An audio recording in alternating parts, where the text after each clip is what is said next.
in Montgomery today for free rentals, repairs, and electric bicycle brands in town. Finding great candidates to hire can be like, well, trying to find a needle in a haystack. Sure, you can post your job to some job board, but then all you can do is hope the right person comes along. Which is why you should try ZipRecruiter for free at ZipRecruiter.com/free. ZipRecruiter doesn't depend on candidates finding you. It finds them for you. Its powerful technology identifies people with the right experience and actively invites them to apply to your job. You get qualified candidates fast. So while other companies might deliver a lot of hay, ZipRecruiter finds you what you're looking for. The needle in the haystack. See why 4 out of 5 employers who post a job on ZipRecruiter get a quality candidate within the first day. ZipRecruiter, the smartest way to hire. And right now, you can try ZipRecruiter for free. That's right, free at ZipRecruiter.com/free. That's ZipRecruiter.com/free. ZipRecruiter.com/free. ZipRecruiter. The views and opinions of the following program are solely those of the host and other contributors. These do not necessarily represent those of Liberty Acquisitions 825, Blue Water Broadcasting, its management, staff, or any advertisers.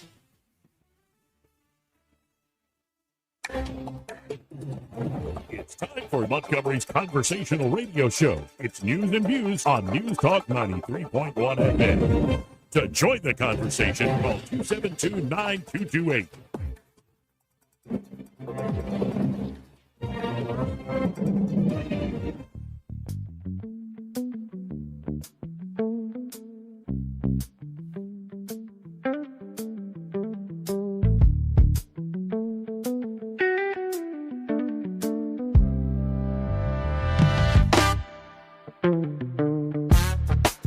This is how you conduct yourself in a democracy? Joey Clark. Thank God for another beautiful day. Hopefully it'll be a great show, and Montgomery needs a new mayor. Welcome into the program. I'm your host, Joey Clark. Eddie Bader here in the studio with me. What's up, buddy? Well, we got J.D. Vance leading negotiations. That's one thing going on. Okay. We also have Artemis 2 coming home soon after collecting all sorts of great images. Did you hear the message they sent this morning? The crapper's full. See, this is an Eddie Bader topic. Right into the scatological. But yeah, you do have to wonder, like, if you're stuck there in that little tin can. Can you hold it one more day? Right. David Bowie didn't sing about that. Also, apparently the Trump administration told Israel, could you calm down with bombing Hezbollah in Lebanon? Give us a break for a little bit. And so they're apparently going to hold peace talks with Lebanon aimed at eliminating Hezbollah. That get the actual official government of Lebanon on board. Whatever. Good luck with that. We also have a potential treason or sedition case. Army veteran, a lady accused of sharing military secrets with a reporter who did a whole profile on her and stuff. Yeah. Oh, boy. Pretty awful That'd stuff. be interesting. Also have an inside look into the White House Situation Room from the New York Times. Mm-hmm. But the one that caught my eye, and all sorts of Alabama stories. Last day of session coming up. Oh, yeah. They're all considering making the last-second bills. We'll get into all those things going on. But the thing that caught my eye, and it's a question, did the Pentagon threaten the Pope? What you got with that, Joe? Well, it started when somebody asked J.D. Vance a question. He's answering all these things about, like, biggest deal of my vice presidency, leading these peace talks, and all these things going on. And apparently, J.D. is then blindsided by this question where he's on the tarmac there in, I still believe he was in Hungary. And I want to play the clip because this is the first I saw of this potential news, and I believe it was the first the vice president, who is a Catholic, heard of this news. But the question is, did the Pentagon threaten the Pope? Let's listen in. X has been abuzz the last couple of days with the Free Press story saying that senior Pentagon officials in January, including Rich Colby, brought Cardinal Pierre into the Pentagon. Brought who? Cardinal Christophe Pierre into the Pentagon. I haven't seen the story, unfortunately. And essentially the reporting by the Free Press is that they told him that the American military has a lot of might and they can do whatever they want, and the church should get on its side. Does that message sound correct to you? Is that something you would sign off on? So one, I with no disrespect to the Cardinal, I don't know who Cardinal Christophe Pierre is. He's the ambassador to the Holy See and the U.S. Oh, okay. I do. I've met him before. Sorry, I just didn't remember the name. I've never seen this reporting. I'd like to actually talk to Cardinal Christophe Pierre and, frankly, to our people to figure out what actually happened. I think it's always a bad idea to offer an opinion on stories that are unconfirmed and uncorroborated, so I'm not going to do that. So here's the write-up. One of the write-ups that's out there. On April 8th, yesterday, you just heard it, Vice President Vance stood there in front of Air Force Two in Budapest and was confronted with the latest chapter in the emerging global drama. Rising tensions between the U.S. military and religious leaders. Mm-hmm. Is that really a thing? Rising tensions? I don't think so, but it sells papers. Indeed. We got to fill time here. Mm-hmm. Standing on the tarmac in Hungary, where the vice president spoke at an electoral rally for that country's president, Viktor Orban, Vance was asked by a reporter about a free press article that had been rapidly spreading online. The report, which cites unnamed Vatican officials, alleges military leaders invited then Apostolic Nuncio to the U.S. Cardinal Christophe Pierre to the Pentagon for a meeting in January. The cleric was, according to the Free Press, that's, I guess, Barry Weiss's outlet. Yep. She's now running CBS, too. But according to the Free Press, the cleric was reportedly dressed down by officials who insisted the Catholic Church take the U.S. government's side in military matters. So far, I don't know if I really believe this. But in response, Vance initially said he didn't know who Pierre was before reversing course after being reminded, I did meet that guy. So a lot of folks have been unable to independently confirm many of the details of this story the Free Press put out, including the claim that a military official invoked the Avignon papacy during the Pentagon meeting, a bleak era of church history when the 14th century French monarchy exerted significant power over the papacy. Oh, come on. Did we, what, we're going to set up a real American pope? Is that what the Pentagon said? Come on. No. This is cartoon level stuff. What is this, Marvel Studios? You can do better than this. This is James Gunn writing this? You can do better than this. But it is kind of fun, actually. But a Department of Defense official did confirm that a meeting occurred while disputing what the Free Press wrote, saying the Free Press characterization of the meeting is highly exaggerated and distorted. The meeting between the Pentagon and Vatican officials was a respectful and reasonable discussion. We have nothing but the highest regard and welcome continued dialogue with the Holy See. What would you like for him to meet with the Pope about? If not to say, hey, dude, how about getting on our side a little bit? Why is that so odd? I mean, I don't understand that. Yeah, and how people are characterizing it as a threat. Well, you know what? Actually, it's the whole Donald Trump thing. It goes back to that. Sad. Yeah, Vance said, I think my whole attitude towards military conflict has always been to pray that we are on God's side. He's consistent there. Which is a little different than what Pete Hegseth has been kind of put it out there. So, what does Pete say? Pete said, our troops, our American warriors deserve the credit for this day, but God deserves all the glory. Tens of thousands of sorties, refueling, and strikes carried out under the protection of divine providence. Yes. A massive effort with miraculous protection. Good message. Trump, a non-denominational Christian, has also made references to faith while discussing the war in Iran. When asked by a Washington Post reporter April 6 during a press briefing whether he believes in God or believes God is on his side of the U.S. in the war, the president responded, I do, because God is good. He then added, and God wants to see people taken care of. Kind of hard to fight that one, Joey. Trump's certainty contrasted, of course, with Vance saying, no, I think my attitude towards military conflict has always been to pray that we are on God's side. So the apparent controversy is that essentially they said you need to get on our side in these sorts of things. But Pope Leo XIV called Trump's civilizational threat truly unacceptable before calling on citizens of all countries involved to contact their representatives and call for peace. Of course, that was the big, we covered it this week. Mm-hmm. In his Easter message, the Pope declared, let those who have weapons lay them down, and called for a prayer vigil for peace April 11th to be held in St. Peter's Basilica. Like, are we not? Okay, here's the thing. You got Pentagons and you got popes. Yeah. The Pentagon wants to go to war. That's what they do. Right. They make a lot of money doing that. Yes. And what is it not also the job of the Pope, at least of late, like of late, I mean the last few centuries, to actually be like, maybe we should try this thing called peace.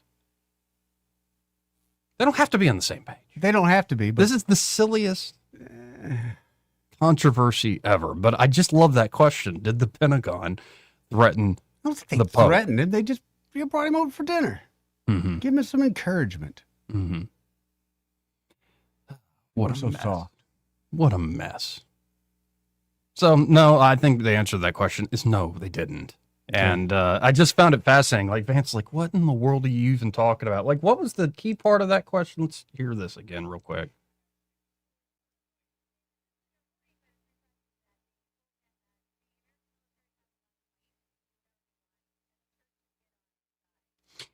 That the American military has a lot of might. Okay. We can do whatever we want, and the church should get on their side.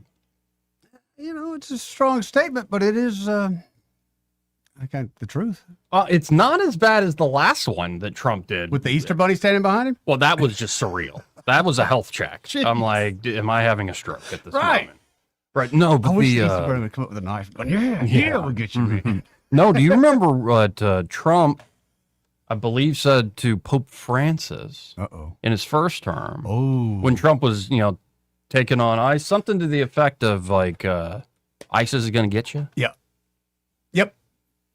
Yeah, I think I did just a search for Trump, Pope, ISIS. I put that into X, and this little clip popped up. So let's go back memory lane. This had to be, 2017, 2018 time frame. And so this, all this talk of like, oh, it's so different, and all the threats and all this stuff. Now, I think what's different right now is you have two Roman Catholics as your Secretary of State and your Vice President, so there's a little added drama given the ties. An agreement there, I believe. So, yeah. But here's Trump all those years ago. Pope Francis had called for like peace. Don't go back into the Middle East. This is what they do. Right. They call for peace. This is that's Trump. Their job, right? Yes, this is a little bit for the press, so I just wrote this out very quickly about the Pope. Do you want to hear it? Should I read it to you? Okay. He actually said that maybe I'm not a good Christian or something. It's unbelievable, which is really not a nice thing to say. So it's a response from Donald Trump.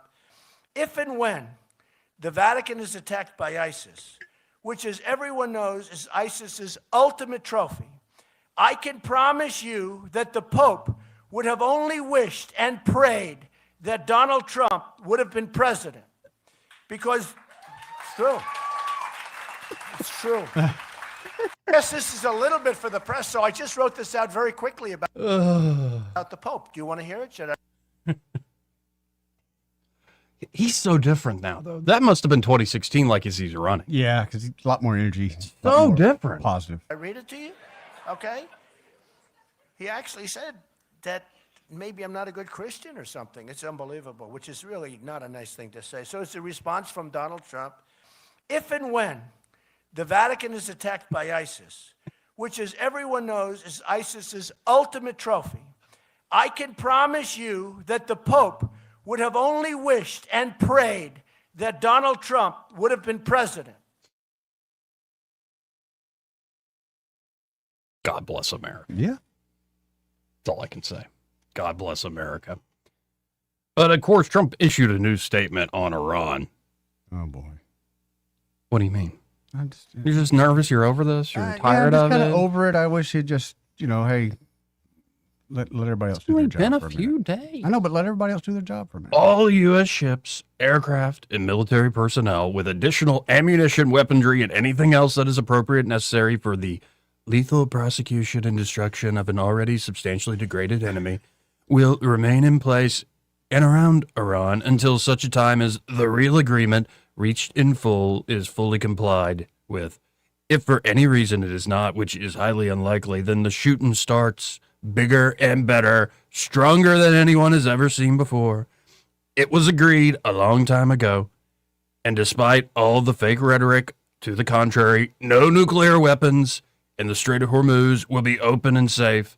In the meantime, our great military is loading up and resting, looking forward actually to its next conquest. America is back. So that's the message put out probably 10, 12 hours ago. I mean, yeah. He's getting people's attention, ain't he? Yeah, but you know what? I'd rather see him driving the gas truck going, hey, y'all, gas is going to be $1.50 a gallon. That'd get my excitement going. Yeah, that would be great. You know, get off the trash Crude truck. oil, looking at there now, sitting at $96 a Yeah, barrel. it started dropping last night, but It's gone up a little bit. Yep. 2% today. Yep. For the most part. 272-9228. That's 334-272-9228 if you want to get in on your reaction to anything in the news. In a little while, we will get to the last day of state government. Today is, right? Yeah, I Well, think so. Are they going to party tonight? Do they? I don't know if they party. Joey, who controls the liquor? The government does, but I don't know if they like officially party. They might party in the basement. Oh, yeah. Yeah. They might party at somebody's house. After party to the after party. Right. Yeah. Yeah, they might do all that stuff. But let's jump into the Situation Room. All right. How Trump took the U.S. to war with Iran. Now, this is one of those detailed New York Times things, so I think we'll start this Okay. and then hit a break and we'll keep going with it. All right. And if it sucks, we'll just bail out. Bail out. The black SUV carrying Prime Minister Benjamin Netanyahu arrived at the White House just before 11 a.m. on February 11th. The Israeli leader, who had been pressing for months for the United States to agree to a major assault on Iran, was whisked inside with little ceremony, out of view of reporters, primed for one of the most high-stakes moments in his long career. U.S. and Israeli officials gathered first in the cabinet room adjacent to the Oval Office. Then Mr. Netanyahu headed downstairs for the main event, a highly classified presentation on Iran for President Trump and his team in the White House Situation Room, which was rarely used for in-person meetings with foreign leaders. Mr. Trump sat down, but not in his usual position at the head of the room's mahogany conference table. Instead, the president took a seat on one side facing the large screens mounted along the wall. Mr. Netanyahu sat on the other side, directly opposite the president. Appearing on the screen behind the prime minister was David Barnea, the director of Mossad, Israel's foreign intelligence agency, as well as Israeli military officials. Arrayed visually behind Mr. Netanyahu, they created the image of a wartime leader surrounded by his team. In the American Situation Room, already okay, the way this is being painted, this picture, you know how many people are going to go nuts about this? Yep. Or are going nuts? Are going nuts, yeah. I think that's more like it. Susie Wiles, the White House chief of staff, sat at the far end of the table. Secretary of State Marco Rubio, who doubled as the national security advisor, had taken his regular seat. Defense Secretary Pete Hegseth and General Dan Kane, the chairman of the Joint Chiefs of Staff, who generally sat together in such meetings, were on one side. Joining them was John Ratcliffe, the CIA director, Jared Kushner, the president's son-in-law, and Steve Witkoff, Mr. Trump's special envoy, who had been negotiating with the Iranians, rounded out the main group. The gathering had been kept deliberately small to guard against leaks. Other top cabinet secretaries had no idea what was happening. Also absent was the vice president. J.D. Vance was in Azerbaijan, and the meeting had been scheduled on such short notice that he was unable to make it back in time. The presentation that Mr. Netanyahu would make over the next hour would be pivotal to setting the United States and Israel on the path towards a major armed conflict in the middle of one of the world's most volatile regions. And it would lead to a series of discussions inside the White House over the following days and weeks, the details of which have not previously been reported, in which Mr. Trump weighed his options and the risk before giving the go-ahead to join Israel in attacking Iran. This account of how Mr. Trump took the United States into war is drawn from reporting for a forthcoming book, Regime Change, Inside the Imperial Presidency of Donald Trump. It reveals how the deliberations inside the administration highlighted the president's instincts, his inner circle's fractures, and the way he runs the White House.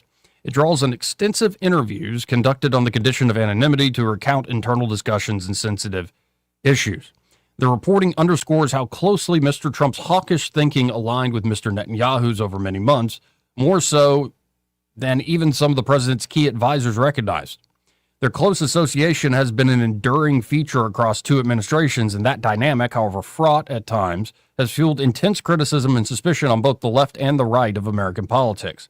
And it shows how, in the end, even the more skeptical members of Mr. Trump's war cabinet, with the stark exception of Mr. Vance, the figure inside the White House most opposed to a full-scale war, deferred to the president's instincts, including his abundant confidence that the war would be quick and decisive.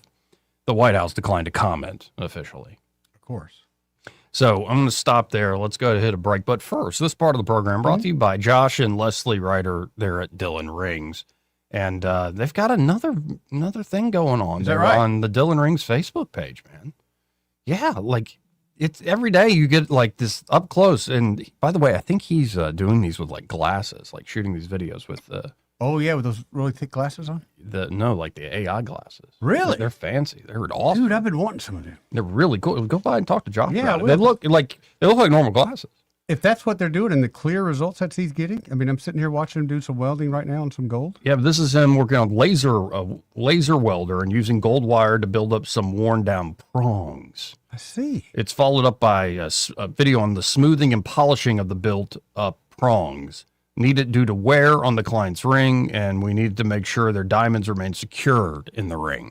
So it's these sorts of repair jobs. You might think, oh, it just needs to be cracked in half or like fully broke. No, if you're noticing just gems, especially things like diamonds are loose and shaken, they can take care of that. Oh, yeah. And you can go to Dylan Rings on Facebook and see exactly that video here. Absolutely crazy how good he is at that. And you're right about how like meticulous in detail. Like that's not, I don't know, man. Like I've soldered a thing. Yeah.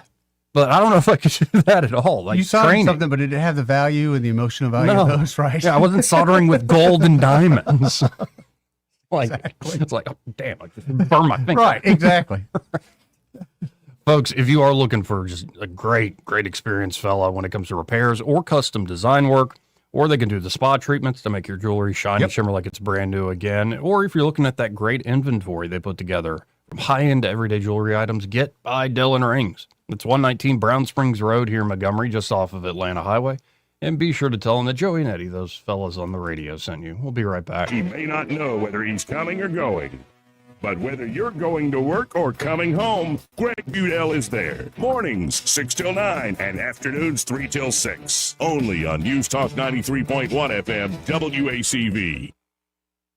2026 marks 60 years that hope has had a home in Alabama.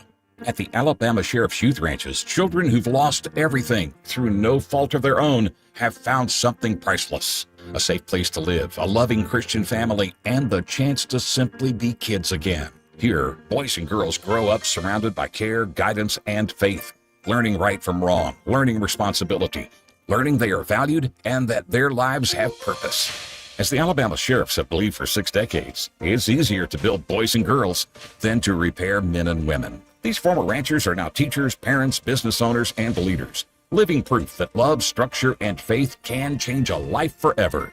As the Alabama Sheriff's Youth Ranches celebrate 60 years of serving Alabama's children, you can help ensure the next child has the same chance. Learn how you can make a difference at alabamasheriffsyouthranches.org. 60 years of building lives, and we're just getting started. Yes? Yeah, I'm Bill. You called about some breaker stripping? Oh, yes, Bill. My brother-in-law says you can do almost anything. That's me. Not much I hadn't seen. Do you really want someone who does almost anything in your electric box? Think about that. Because each year, thousands of home fires are caused by faulty wiring. That's why you want a professional, like the electricians at Crosby Electric. Bill, how's it going?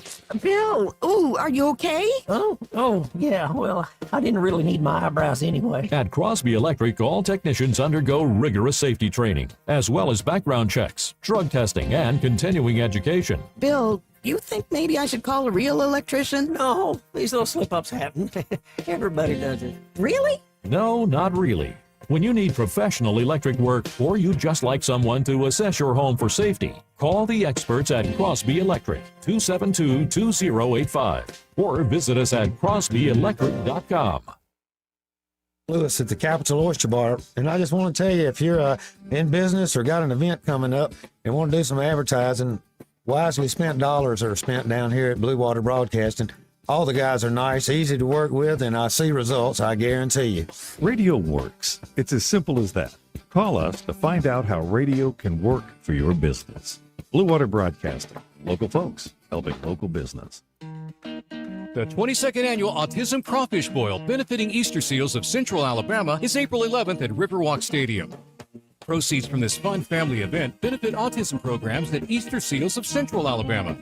Enjoy all-you-can-eat crawfish, live music, and even a baseball game. The Autism Crawfish Boil, April 11th at Riverwalk Stadium. Stay and eat or grab them to go. Scan or visit mudbugball.com to purchase tickets and get info on curbside pickup. When it comes to your mortgage, who you work with matters. And this is one decision where local makes all the difference. Don't fall victim to flashy mailers, spam calls, or 1-800 lenders who don't even know your name, much less your neighborhood. Those lenders are often sitting in some faraway state, reading from a script, and chasing volume, not relationships. A local lender understands the market you live in, or should I say that we live in. At Alabama Home Mortgage, you can look at us in the eye and trust us with one of the biggest financial decisions you'll ever make. Local lenders don't disappear after closing day. Our reputation is built right here, one family at a time. So before you pick up the phone and call a stranger, remember us, Kim Williams and Madeline Cannon at Alabama Home Mortgage. You deserve guidance from someone who knows the community because they're a part of it. Give us a call at Alabama Home Mortgage today at 334-567-4223 or visit us online at myalabamahomemortgage.com. That's Alabama Home Mortgage, because there is a difference in mortgage companies. NMLS 1586368, Equal Housing Lender. The Rich Thomas Weather Network, brought to you by Montgomery Paint and Body. From little fender benders to total body repair, MPB will fix it good as new, maybe better. For 4 decades, the Turner family has been getting you back on the road. Call 279-7325. Rich Thomas Weather. Well, hi, everybody. Just a great storm-free pattern for the next several days in a month that can be very turbulent. Today, abundant sunshine with a high temperature up to about 77. Clear skies, still a little chilly tonight. The overnight low temperature down to about 50. Tomorrow, nearly perfect. Sunshine for Friday with a high temperature near 80. Weekend, storm-free, very nice. 83 Saturday, 85 Sunday. Lots of sunshine, and that continues into next week. From the National Tropical Weather Conference, Rich Thomas for Blue Water Broadcasting. The River Region's first and only news talk station on FM. Live, local talk. News Talk 93.1 FM WACV.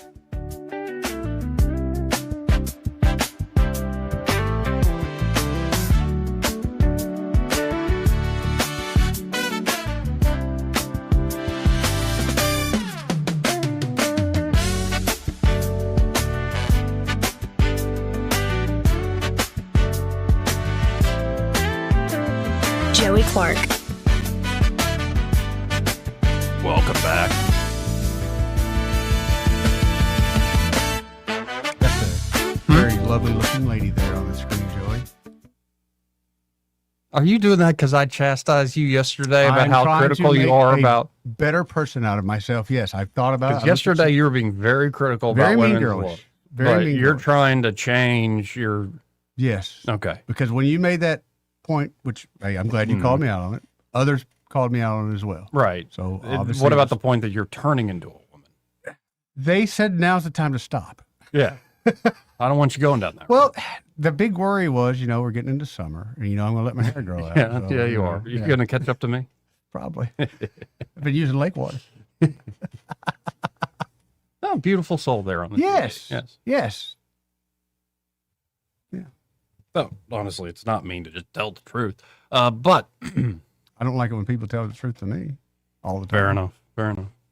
But let's get back to the situation. Okay. So it was like the table was set where Netanyahu's there, almost like doing this whole full presentation with his entire military behind him for the president in the United States of America Situation Room.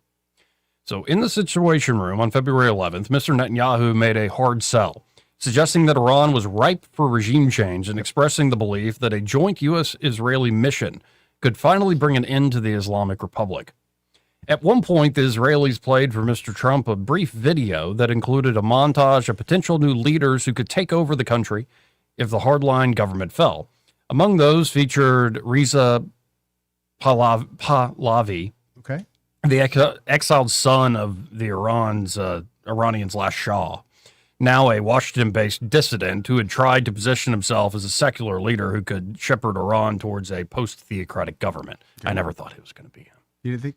No, he's too Americanized. Like, you've been That's the abroad other- for too long. You don't know Yeah, the you don't know your country own in an country. intimate way. Yep. Yeah. Mr. Netanyahu and his team outlined conditions they portrayed as pointing to near certain victory. Iran's ballistic missile program could be destroyed in a few weeks. The regime would be so weakened that it could not choke off the Strait of Hormuz. And the likelihood that Iran would land blows against U.S. interest in neighboring countries was assessed as minimal. Besides, Mossad's intelligence indicated that street protests inside Iran would begin again. And with the impetus of the Israeli spy agency helping to foment riots and rebellion, an intense bombing campaign could foster the conditions for the Iranian opposition to overthrow the regime. The Israelis also raised the prospect of Iranian Kurdish fighters crossing the border from Iraq to open a ground front in the northwest, further stretching the regime's forces and accelerating its collapse. Mr. Netanyahu delivered his presentation in a confident monotone. It seemed to land well with the most important person in the room, the American president. Sounds good to me, Trump told the prime minister.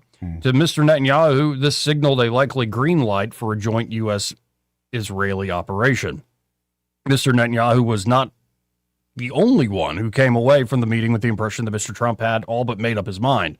The president's advisors could see that he had been deeply impressed by the promise of what Mr. Netanyahu's military and intelligence service could do, just as he had been when the two men spoke before the 12-day war with Iran in June. Earlier in his White House visit on February 11th, Mr. Netanyahu had tried to focus the minds of the Americans assembled in the cabinet room on the existential threat posed by Iran's 86-year-old supreme leader, the Ayatollah, Ali Khamenei. When others in the room asked the prime minister about possible risk in the operation, Mr. Netanyahu acknowledged these, but made one central point. In his view, the risks of inaction were greater than the risk of action. He argued that the price of action would only grow if they delayed striking and allowed Iran more time to accelerate its missile production and create a shield of immunity around its nuclear program. I think we heard those talking points come out. Everyone in the room understood that Iran had the capacity to build up its missile and drone stockpiles at a far lower cost and much more quickly than the United States could build and supply the much more expensive interceptors to protect American interests and allies in the region. Mr. Netanyahu's presentations and Mr. Trump's positive response to them created an urgent task for the U.S. intelligence community. Overnight, analysts worked to assess the viability of what the Israeli team had told the president. The results of the U.S. intelligence analysis were shared the following day on February the 12th. In another meeting for only American officials in the Situation Room, that's when this brief was given, before Mr. Trump arrived, two senior intelligence officials briefed the president's inner circle. The intelligence officials had deep expertise in U.S. military capabilities, and they knew the Iranian system and its players inside out. They had broken down Mr. Netanyahu's presentation into 4 parts. First was decapitation, killing the Ayatollah. Second was crippling Iran's capacity to project power and threaten its neighbors. Third was a popular uprising inside Iran. And fourth was regime change, with a secular leader installed to govern the country. The U.S. officials assessed that the first 2 objectives were achievable, with American intelligence and military power. Right. They assessed that the third and fourth parts of Mr. Netanyahu's pitch, which included the possibility of the Kurds mounting a ground invasion of Iran, were detached from reality. Yeah. 100%.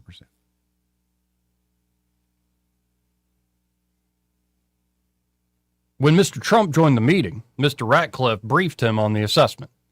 CIA director used one word to describe the Israeli prime minister's regime change scenarios, quote unquote, farcical. At that point, Mr. Rubio cut in. In other words, it's bullcrap is what, or he used the S-bomb. I love how Rubio clarified. It's farcical, Mr. President. In other words, it's BS. Yes. Mr. Ratcliffe added that given the unpredictability of events in any conflict, regime change could happen, but it should not be considered an achievable objective. Several others jumped in, including Mr. Vance, just back from Azerbaijan, who also expressed strong skepticism about the prospect of regime change. The president then turned to General Kane. General, what do you think?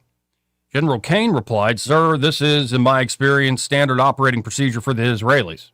They oversell, and their plans are not always well developed. They know they need us, and that's why they're hard selling. I think the generals. That's a pretty good assessment. I think he's very straight up. Mr. Trump quickly weighed the assessment.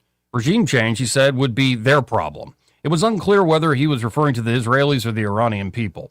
But the bottom line was that his decision on whether to go to war against Iran would not hinge on whether parts 3 and 4 of Mr. Netanyahu's presentation were achievable. And 3 and 4, again, were arming the Kurds and the popular uprising and installing a new secular authority, full-on regime change. Mr. Trump appeared to remain very interested in accomplishing parts 1 and 2, killing the Ayatollah and Iran's top leaders and dismantling the Iranian military. General Cain, the man Mr. Trump liked to refer to as Raising Cain, had impressed the president years earlier by telling him the Islamic State could be defeated far more quickly than others had projected. Mr. Trump rewarded that confidence by elevating the general who had been an Air Force fighter pilot to be his top military advisor. General Cain was not a political loyalist, and he had serious concerns about a war with Iran, but he was very cautious in the way he presented his views to the president. As the small team of advisors who were looped into the plans deliberated over the following days, General Cain shared with Mr. Trump and others the alarming military assessment that a major campaign against Iran would drastically deplete stockpiles of American weaponry, including missile interceptors whose supply had been strained after years of support for Ukraine and Israel. General Cain saw no clear path to quickly replenishing these stockpiles. He also flagged the enormous difficulty of securing the Strait of Hormuz and the risk of Iran blocking it. So it's almost like people in charge aren't dumb. No. We jumped into it anyway. They know the risk. They just Yeah, it's just a matter of which risk do you want to take. Exactly. The president appeared to think Mr. Trump had dismissed the possibility on the assumption the regime would capitulate before it came to that. The president appeared to think it would be a very quick war, an impression that had been reinforced by the tepid response to the U.S. bombing of Iran's nuclear facilities in June. General Cain's role in the lead-up to the war captured a classic tension between military council and presidential decision-making. So persistent was the chairman in not taking a stand, repeating that it was not his role to tell the president what to do, but rather to present options along with potential risk and possible second and third order consequences, that he could appear to some of those listening to be arguing all sides of an issue simultaneously. Talking out both sides? Well, actually, if you're looking for your top advisor, I kind of want somebody who can do that. It's going to give you every option available, right? Yeah, that's kind of what I want. He would constantly ask, and then what? But Mr. Trump would often seem to hear only what he wanted to hear. General Cain differed in almost every way from a prior chairman, General Mark Milley, who had argued vociferously with Mr. Trump during his first administration and who saw his role as stopping the president from taking dangerous or reckless actions. One person familiar with their interactions noted that Mr. Trump had a habit of confusing tactical advice from General Cain with strategic counsel. In practice, that meant the general might warn in one breath about the difficulties of one aspect of the operation, then in the next note that the United States had an essentially unlimited supply of cheap precision-guided bombs and could strike Iran for weeks once it achieved air superiority. To the chairman, these were separate observations, but Mr. Trump appeared to think that the second most likely canceled out the first. At no point during the deliberations did the chairman directly tell the president that war with Iran was a terrible idea, though some of General Cain's colleagues believed that was exactly what he thought. See, and this is where, as I'm reading this, I'm just reading this on the fly with everybody else. Getting too chilly? No, now it's the heat. I turned on the heat for a second to adjust it, and I'm now... Alabama, Joey. Oh, my goodness. But some of the characterizations here, now I'm not starting to necessarily trust. Yeah. Like, how are they actually... To the chairman, these are two separate observations. Mr. Trump appeared to think the second most likely cancel out the first. How are you in Trump's mind on that one? Yeah, maybe they seen a particular look or something that the man gave. Yeah, I don't see. See, at that point, you're getting into, maybe you're in the room, and this is, I think, incredible information, quite a write-up. You're in the room, but you're not in his head. But yeah, you're not in his head. And then they also are speculating about what was in General Cain's head. And how much you want to bet that General Cain and President Trump maybe talked just one-on-one privately. Guaranteed. Yeah. Guaranteed. Anyway. Distrusted as Mr. Netanyahu was by many of the president's advisors, the prime minister's view of the situation was far closer to Mr. Trump's opinion than the anti-interventionist on the Trump team or in the broader quote-unquote America First movement like to admit. This has been true for many years. Of all the foreign policy challenges Mr. Trump had confronted across two presidencies, Iran stood apart. He regarded it as a uniquely dangerous adversary and was willing to take great risks to hinder the regime's ability to wage war or to acquire a nuclear weapon. Furthermore, Mr. Netanyahu's pitch had dovetailed with Mr. Trump's desire to dismantle the Iranian theocracy, which had seized power in 1979 when Mr. Trump was 32. It had been a thorn in the side of the United States ever since. Now, he could become the first president since the clerical leadership took over 47 years ago to pull off regime change in Iran. Usually unmentioned but always in the background was the added motivation that Iran had plotted to kill Mr. Trump as revenge over the assassination in January 2020 of General Qasem Soleimani, who was seen in the United States as a driving force behind an Iranian campaign of international terrorism. Back in office for a second term, Mr. Trump's confidence in the U.S. military's abilities had only grown. He was especially emboldened by the spectacular commando raid to capture the Venezuelan leader Nicolas Maduro from his compound on January the 3rd. No American lives were lost in the operation, yet more evidence to the president of the unmatched power or prowess of U.S. forces. Within the cabinet, Mr. Hegseth was the biggest proponent of a military campaign against Iran. Mr. Rubio indicated to colleagues that he was much more ambivalent. Gotta love ambivalence. Sign of a true statesman. He did not believe the Iranians would agree to a negotiated deal, but his preference was to continue a campaign of maximum pressure rather than start a full-scale war. Mr. Rubio, however, did not try to talk Mr. Trump out of the operation, and after the war began, he delivered the administration's justification with full conviction, which he did. Susie Wiles, the chief of staff there, had concerns about what a new conflict overseas could entail, but she did not tend to weigh in hard on military matters in larger meetings. Rather, she encouraged advisors to share their views and concerns with the president in those settings. Ms. Wiles would exert influence on many other issues, but in the room with Mr. Trump and the general, she sat back. Those close to her said she did not view it as her role to share her concerns with the president on a military decision in front of others, and she believed that the expertise of advisors like General Kane, Mr. Ratcliffe, and Mr. Rubio was more significant for the president to hear. Still, Ms. Wiles had told colleagues that she worried about the United States being dragged into another war in the Middle East. An attack on Iran carried with it the potential to set off soaring gas prices months before midterm elections, right? That could help decide whether the final 2 years of Mr. Trump's second term would be years of accomplishment or subpoenas from House Democrats. But in the end, Ms. Wiles was on board with the operation. Now, the next section is called Vance the Skeptic. The Skeptic. Nobody in Mr. Trump's inner circle was more worried about the prospect of war with Iran or did more to try to stop it than the vice president. Mr. Vance had built his political career posing precisely the kind of military adventurism that was now under serious consideration. He had described a war with Iran as, quote, a huge distraction of resources, end quote, and, quote, massively expensive, end quote. Huge distraction of resources and massively expensive. Yeah, I'll give you that. He was not, however, a dove across the board. In January, when Mr. Trump publicly warned Iran to stop killing protesters and promised that help was on the way, Mr. Vance had privately encouraged the president to enforce his red line. But what the vice president pushed for was a limited punitive strike, something closer to the model of Mr. Trump's missile attack against Syria in 2017 over the use of chemical weapons against civilians. The vice president thought a regime change war with Iran would be a disaster. His preference was for no strikes at all. But knowing that Mr. Trump was likely to intervene in some fashion, he tried to steer towards more limited action. Later, when it seemed certain that the president was set on a large-scale campaign, Mr. Vance argued that he should do so with overwhelming force in the hope of achieving his objectives quickly. So far, I kind of like that pattern of thinking. Right. In front of his colleagues, Mr. Vance warned Mr. Trump that a war against Iran could cause regional chaos and untold numbers of casualties. It could also break apart Mr. Trump's political coalition and would be seen as a betrayal by many voters who had bought into the promises of no new wars. Mr. Vance raised other concerns, too. As vice president, he was aware of the scope of America's munitions problem. A war against a regime with enormous will for survival could leave the United States in a far worse position to fight conflicts for some years. The vice president told associates that no amount of military insight could truly gauge what Iran would do in retaliation when survival of the regime was at stake. A war could easily go in unpredictable directions. Moreover, he thought there seemed to be a little chance of building a peaceful Iran in the aftermath. Beyond all of this was perhaps the biggest risk of all.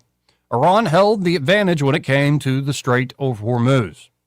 If this narrow waterway carrying vast quantities of oil and natural gas was choked off, the domestic consequences in the United States would be severe, starting with higher gasoline prices.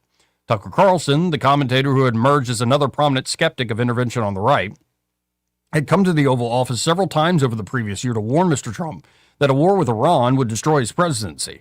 A couple weeks before the war began, Mr. Trump, who had known Mr. Carlson for years, tried to reassure him over the phone. I know you're worried about it, but it's going to be okay, the president said. Mr. Carlson asked how he knew. Because it always is, Mr. Trump replied. In the final days of February, the American and the Israelis discussed a piece of new intelligence that would significantly accelerate their timeline. The Ayatollah would be meeting above ground with other top officials of the regime in broad daylight and wide open for an air attack. It was a fleeting chance to strike at the heart of Iran's leadership, the kind of target that might not present itself again. Mr. Trump gave Iran another chance to come to a deal that would block its path to nuclear weapons. The diplomacy also gave the United States extra time to move military assets to the Middle East. The president had effectively made up his mind weeks earlier, several of his advisors said, but he had not yet decided exactly when. Now Mr. Netanyahu urged him to move fast. That same week, Mr. Kushner and Mr. Witkoff called from Geneva after the latest talks with Iranian officials. Over 3 rounds of negotiations in Oman and Switzerland, the two had tested Iran's willingness to make a deal. At one point, they offered the Iranians free nuclear fuel for life of their program. A test of whether Tehran's insistence on enrichment was truly about civilian energy or about preserving the ability to build a bomb. The Iranians rejected the offer, calling it an assault on their dignity. Okay. Mr. Kushner and Mr. Witkoff laid out the picture for the president. They could probably negotiate something, but it would take months, they said. If Mr. Trump was asking whether they could look him in the eye and tell him they could solve the problem, it was going to take a lot to get there, Mr. Kushner told him, because the Iranians were playing games. Yeah. So we got another quick break here. When we come back, the final decision on, well, I think we need to do it. This part of the program brought to you by Pest Pro Services, and they're at Pest Pro. Ashley and that great team are ready to help you out. If you are ready to take care of all those insects coming alive around your property at this time of year. Fire ants, man. We got La Cucaracha. Oh, we got those are silverfish and the ants. The ants are finding their way back in the Don't forget house. the wasps. Joey, you have a problem with wasps. I I think if I call them yeah. out, they're going to come after me. So I'm going to let you fight your Yeah, battle. I think with the actually wasps. I need more of a psychologist, an exorcist for the wasp. Wouldn't be the problem. worst idea. But if you're looking for just great pest control, yes, like basic package, they do a monthly model, great way to control cost over the year. And you can also add on top of that termite inspection protection, mosquito protection. Maybe you got an acute problem with things like the fire ants. Oh, yeah. They can deal with all that. Another big thing, too, spring and summer is here. Of course, you're going to have fleas and ticks in your yard. You don't want your animals to bring those fleas and ticks inside. So get it treated. So y'all check them out today. You can always learn more at ppsriverregion.com or just call Pest Pro Services direct at 265-9990. That's 265-9990. Also, check them out on the Book of Faces. When you want to know, call a pro, Pest Pro Services, and be sure to tell them that Joey and Eddie, those fellas on the radio, sent you. Want to carry News Talk in your pocket? Download the News Talk 93.1 app from the App Store. Available on iPhone and Android. Never miss a moment. Download now. Hi, I'm Carl Schmidt, naturopath and owner of the Herb Shop Wellness Center at 8161 Vaughan Road. You know, with over 30 years experience in natural wellness, I've seen countless health fads come and go. A few years ago, we added a patented technology that actually activates your stem cells. It reverses the aging process at the cellular level. However, you do need proper hydration and targeted nutrition. At the Herb Shop, our advanced scanning and testing technology allows us to accurately assess your nutritional needs and get a customized plan for you. Come in today and see what the Herb Shop can do for you. For too long, Alabama's statewide news companies have shamed us for our conservative Christian values. Alabama deserves a news company that cherishes our culture, a company that isn't bought and paid for by the powers that be. 1819 News is that company. Run by Alabamians for Alabamians, 1819 News celebrates what is good and beautiful about our state, while exposing those who work against our values in secret. Just go to 1819news.com to learn more. Subscribe to our newsletter. That's 1819news.com. We get this question all the time. Do you handle that? Buying or selling a home? Yes. Commercial? Yes, Land or investments? absolutely. Hannah and Eddie Realty Group. One team. Every real estate move. 334-322-0662. Welcome to Eclectic Coins, Montgomery's largest coin dealer, specializing in buying and selling investment-grade gold and silver coins. And they have a large selection of rare coins and coins from around the world. Visit them at 543 Northeastern Boulevard or on the web at eclecticcoins.com. Eclectic Coins, where collectors who know go. Live, local talk. The River Region's most trusted voice for news and opinion. News Talk 93.1 FM WACV.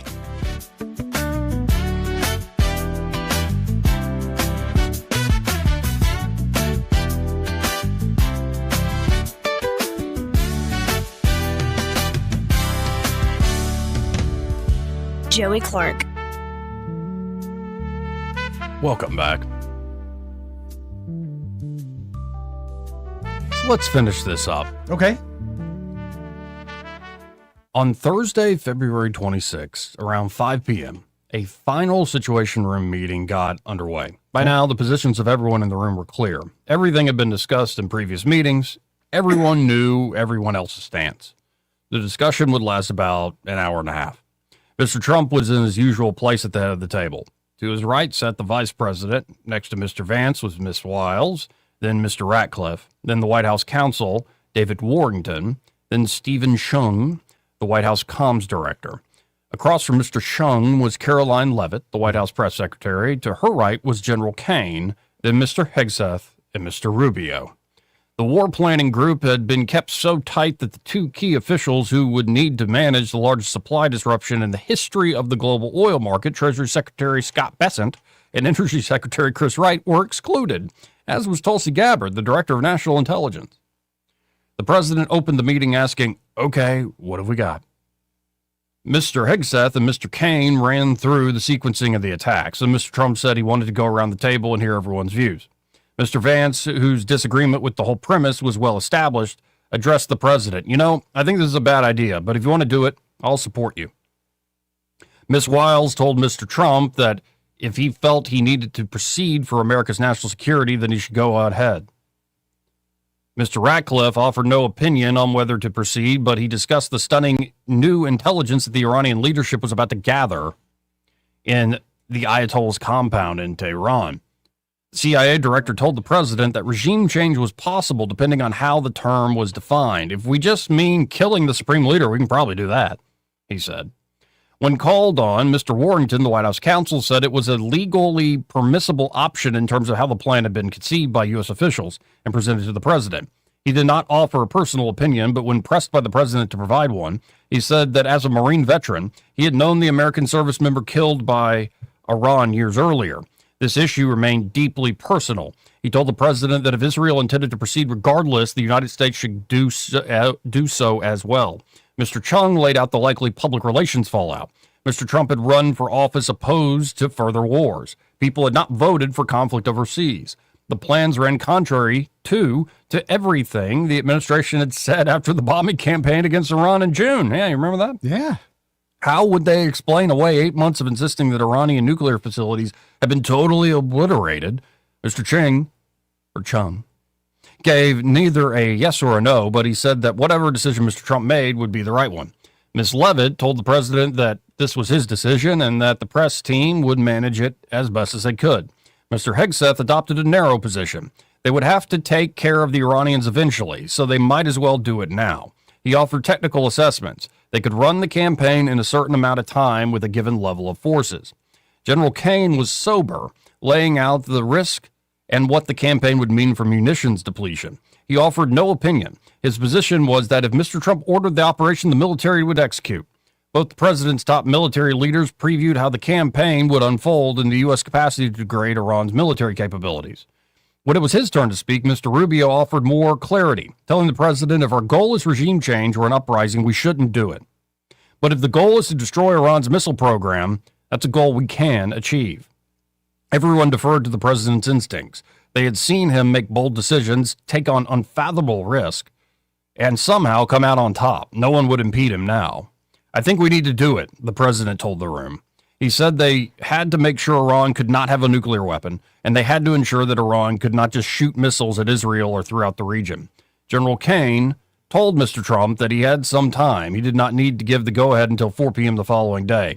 Aboard Air Force One the next afternoon, 22 minutes before General Kane's deadline, Mr. Trump sent the following order. Operation Epic Fury is approved. No aborts. Good luck. That's the inside look there. And honestly, some of this, I mean, the inside information, I think some of this came directly from the president. Well, one of the reports I heard, and I think I might have heard it off Tucker, but I'm not for certain, but that Netanyahu has come to every new president we've ever had, so we need to go bomb Iran. Yeah. And this particular time, and I guess no other president's ever kind of fell for it. Right. But at this particular time, By the way, I believe that. Yeah, they made a case of, hey, Israelis made a case of, hey, they're this close to having nuclear capabilities. That's why that big missile attack went out a long time ago. No one else has done that. In fact, they even went to Obama, and Obama's like, yeah, I don't think that's what's going to happen. Mm-hmm. So as much as I like Trump, again, I feel that we got kind of pulled into something. Yeah, but it also sounds like he was wanting to do it for a long time. Oh, yeah. himself. I mean, looking for a reason. Yeah. Yeah.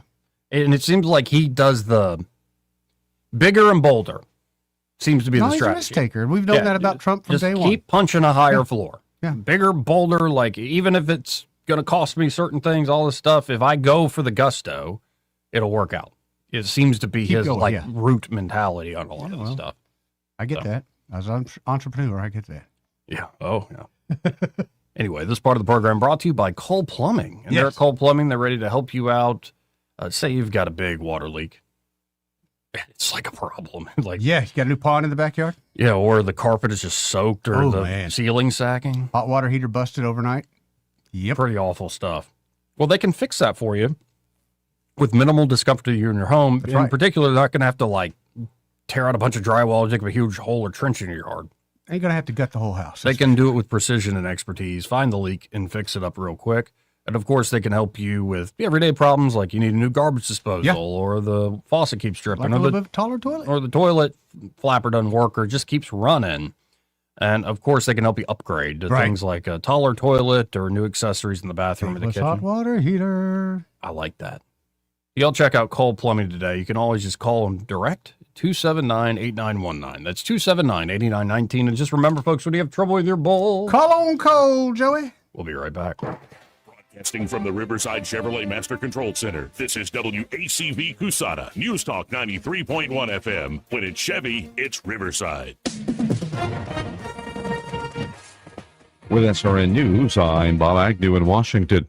A key measure of inflation stayed high in February before the war in Iran spiked gas prices. That's a sign that everyday costs were creeping up even before the conflict began. Excluding the volatile food and energy categories, core inflation also rose by 0.4%. Overall prices up by 2.8% a year ago. Financial markets moving cautiously a day after surging on optimism about that ceasefire and the war with Iran. Right now it is the Dow Jones Industrial Average up by 358 points. The NASDAQ is up by 168. The S&P 500 up about 50 points. Applications for unemployment benefits rose last week before Iran, Israel, and the U.S. announced a 2-week ceasefire deal that injected a degree of optimism back into a still clouded global economic picture. This is SRN News.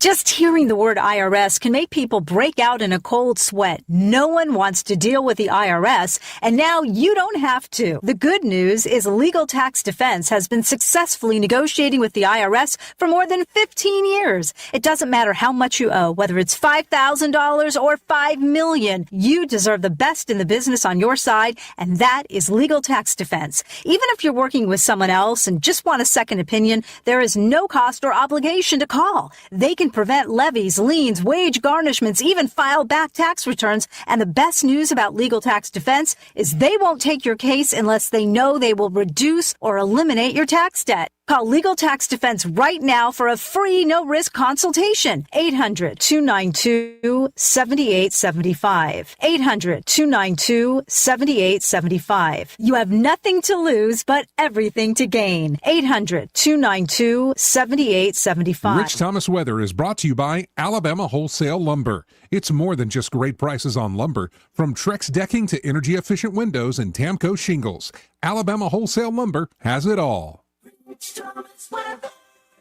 Well, hi, everybody. I'm happy to say the news is very good through the weekend and beyond. I mean, we need the rain, but I like the fact that we are storm-free. Tonight, mostly clear skies, low temperature down to about 50. Tomorrow, the great pattern continues. Friday's high up near 80 with plenty of sunshine. We're in the low 80s on Saturday, mid 80s on Sunday with more sun. And this pattern extends into at least the early part of next week. Great for whatever you have planned. From the National Tropical Weather Conference, Rich Thomas for Blue Water Broadcasting. At the Blue Water Broadcasting News Center, these are today's top stories. The Montgomery City Council has unveiled the design for a proposed new city flag. The new flag was chosen from 27 designs submitted as part of an essay contest last year. The new design features a large star at the center with a ribbon containing 9 smaller stars representing each city council district. The city council is expected to vote on the new flag later this month.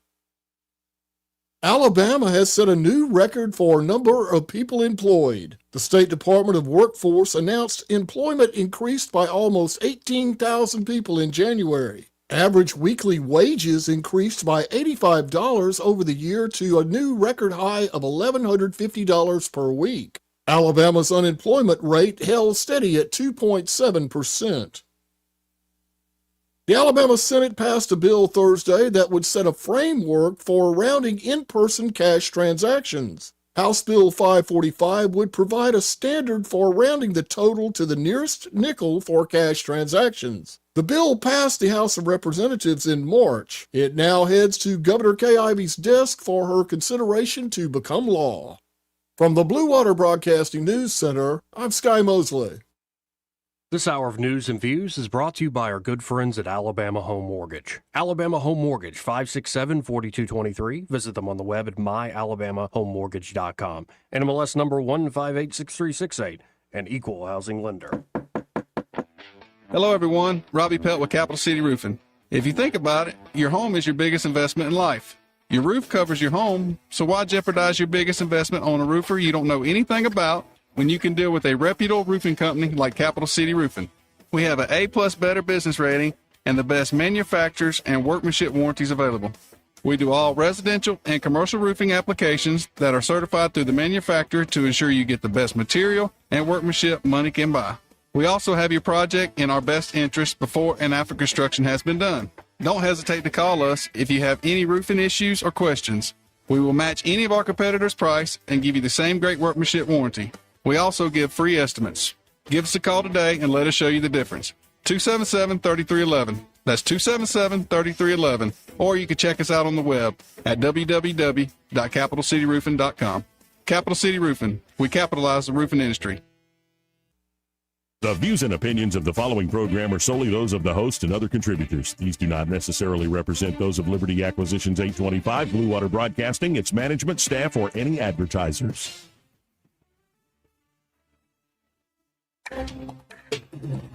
It's time for Montgomery's conversational radio show. It's news and views on News Talk 93.1 FM. To join the conversation, call 272-9228.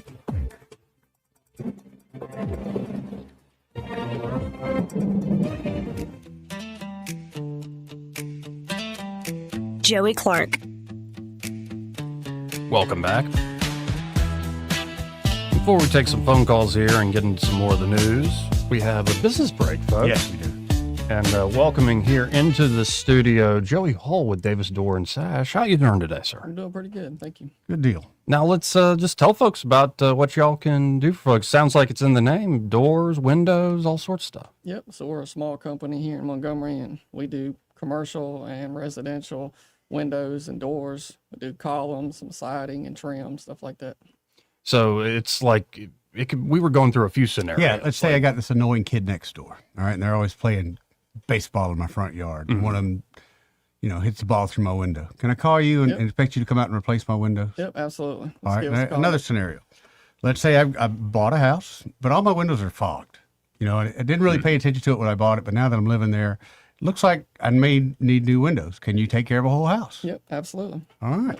And you guys come out, just kind of do an inspection and give us an estimate? Yep, it's free estimates. You give us a call, we'll come out, send somebody out to measure and look at see what kind of windows you want and what you want to replace, and we'll go from there. Now, is there any certain brand of windows that you guys do, or is there, if I say, hey, I want a Pella XX whatever, you can get that for me as well? We sell several brands to kind of meet everybody's needs, and everything from a builder's grade, lower cost window up to very high end, very energy efficient, well built windows. Excellent. And it looks like, just looking at the website, and folks, y'all can go to davisdoorandsashalabama.com, davisdoorandsashalabama.com.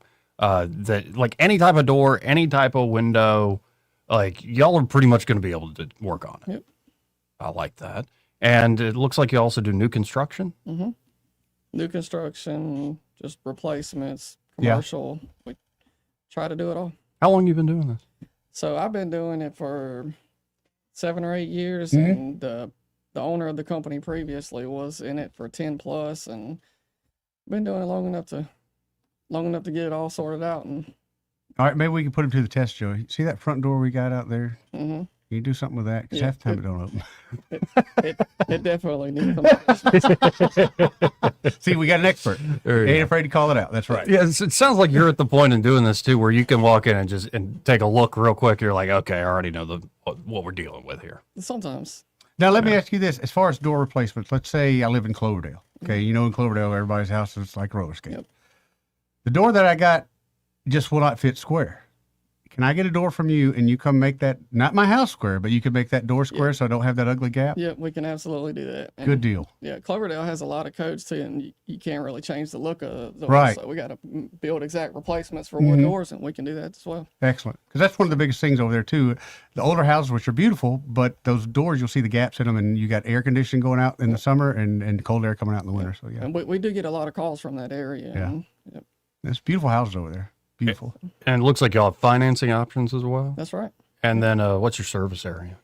So typically the Tri-County area, but we do travel around to Troy and like Tallahassee, Eclectic, places like that. So basically like Central Alabama. I got you. Very good. And folks, I'm looking, I believe the phone number here is 334, especially for you Verizon customers, 334-288-6010. Sure. Or again, davisdoorandsashalabama.com. where you can get all this information, look at it with your own eyes, folks. If you're in the market for this, 75-mile radius I'm seeing here, all the river region. And I guess you covered both the lakes then? Yep, both lakes. All right, I got another question about doors. I know. He's awful. I got these kind of things. All right, so say there's a guy that has 4 big Pella sliding glass doors, and 2 of them just quit working. Do you have a selection of sliding glass doors that one could come and look at and possibly get installed in his house? You mean you? It could be. It's hypothetically, but I know a guy. A guy. Yeah, we do sliding glass doors as well. Yep. Now, I've seen some of the doors, and this might be something you guys don't do, but where the whole house kind of opens up like a folding door. We can get them as well. Really? Yep. I don't know if you've ever seen down the beach, Joey, but it'll be like the bottom half of the house, and they can literally slide that door open. Yeah. And just open it. It's beautiful. Like a folding glass. Yes. Yep. Almost like an accordion glass door. All right. Let's make sure we get a card from this guy, Joey. Well, I don't. Did we leave anything on the table here? Or I think. Yeah. Is there anything you guys can't do? I mean, we stick to windows, doors, columns, and trim stuff like that. Okay. We can even paint the doors for you too. We don't do a whole lot of it, but if somebody wants a one-stop place to get good the idea. door and have it stained or painted before they install, we can take care of that as well. I like that idea too. Well, folks, y'all get in touch with Davis Door and Sash, and be sure to say you heard Joey Hall on the radio with Joey and Eddie. Yeah. And good meeting you, man. Good meeting you. Appreciate you stopping by. Too. It's awesome. We'll Look be forward right to seeing back. you again.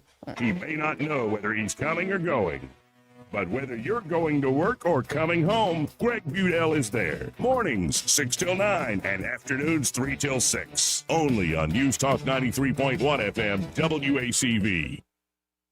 If you own a home and need cash, you could unlock thousands of dollars from your home equity quickly and easily. Call LendGo today at 888-407-7095. At LendGo, you can find out how much cash you could get with a home equity loan in just 2 minutes. It's free, there's no obligation, and it won't affect your credit score. Use the money for anything. Pay off high-interest debt, make home improvements, or just give your budget some breathing room. Best of all, you keep your low mortgage rate while you're getting the cash you need. See how much you can get today. Call 888-407-7095. That's 888-407-7095. Or visit lendgo.com. That's LENDGO.com. Homeowners nationwide are doing it. Now it's your turn. Call 888-407-7095 today. LendGo, where homeowners go to get cash. 888-407-7095. For more than 50 years, the Tears family's been keeping the river region flowing with Roto-Rooter. From drain cleaning to septic repair and installation, no job's too big or too messy with a local team you can trust. So when water won't go where it's supposed to, call the hometown experts who've been serving Montgomery for over half a century. That's 272-7130. Or visit rotorooteralabama.com. And remember, Call Roto-Rooter, that's the name. And lethal troubles down the drain. Roto-Rooter. Hi, this is Bo Goodson from the Goodson Group with your Real Estate Minute. Here in the River region, thousands of hardworking folks will be buying a home, some for the first time. How do you know you are buying the right home? It starts with research. A buyer's agent can help you in your search, providing a list of homes you may not be aware of or know about. At the same time, a meeting with a local lender to find out exactly what you qualify for and how much it will cost at closing and monthly. A list of needs and wants provided to your agent will help them locate properties that match those needs. An example would be bedrooms, baths, school zones, floor plan requests will also help. Start shopping and look at homes and compare and make a list of pluses and minuses for each home. Compare them with your agent to narrow the field. After you work out the contract, appraisals and inspections come next, and then the closing. For more details, call Bo Goodson at the Goodson Group, 221-2883. That's 221-2883. This hour of news and views is brought to you by our good friends at Alabama Home Mortgage. Alabama Home Mortgage, 567-4223. Visit them on the web at myalabamahomemortgage.com. NMLS number 1586368, an equal housing lender. The River Region's News Talk Station. News Talk 93.1. WACV. News Talk 93.1.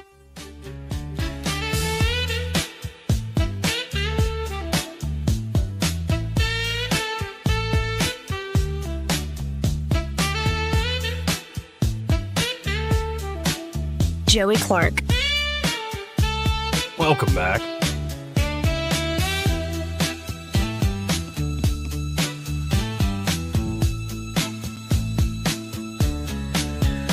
Yeah. Let's go. go. Everybody should be danced, Joey. I know. Well, let's go right to the phones. Talk to Clint, who's been very patient. Hey, Clint, how you doing? Good afternoon, Clint. Hey, how you guys doing today? Doing great. Great to hear your voice, brother. Yeah. Hey, Eddie, you need to come put a screen door on my motel room. Nothing like a screen door. Let me tell you, that makes everybody feel homely. A screen door so you can have the door open, but the bugs don't get in. But the bugs don't get in. You can see what's going on, but you've got a closed door between you and the public. Yeah, but I mean, they can see if you get naked or anything. Though. Well, that's what else are you going to do with the screen door open? Well, I don't worry about that either. Thank you. Thank you. You want to look at my door? I'm in my skivvies. All right, so be it. So be it. So, hey, I'm talking about the president. Yes, sir. Talking about leaving NATO. Yeah. And I hope he does. Let me tell you a story about I trained half my career in Europe. I spent 10 years in Europe, 11 years here in America. And every winter we had a training exercise, for NATO. Mm-hmm. In America, we paid 75% of the damage. And the other NATO countries they divided up the other 25%. And they did not pay their way. And they ain't paying their way now. Going through Iran, where were they at? No, they didn't want to get involved at all. Why not? We're NATO. Well, but they're like, well, that's when we get attacked and we need the U.S.'s help. When the U.S. wants to do a thing on their own initiative, y'all are on your own. Some alliance. Exactly. They ain't going to help us. Right. And they didn't. So if the president does away with NATO, God bless his heart. Yeah, we'll see. And if the U.S. pulls out of We pay NATO, all the bills. I would predict a rise of Germany, especially if different people start winning elections there in Germany. Yeah, but when I was in the military, 21 years, I want to spend 30, but I only spent 21. We flew from Fort Riley, Kansas to Germany for a winter training.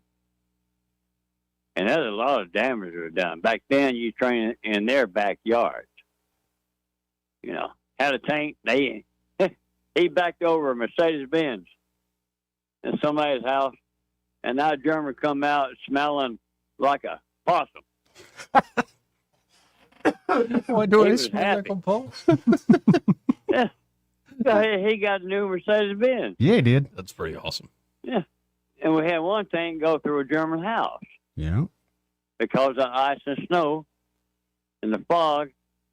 And apparently, goodness, they were in the kitchen.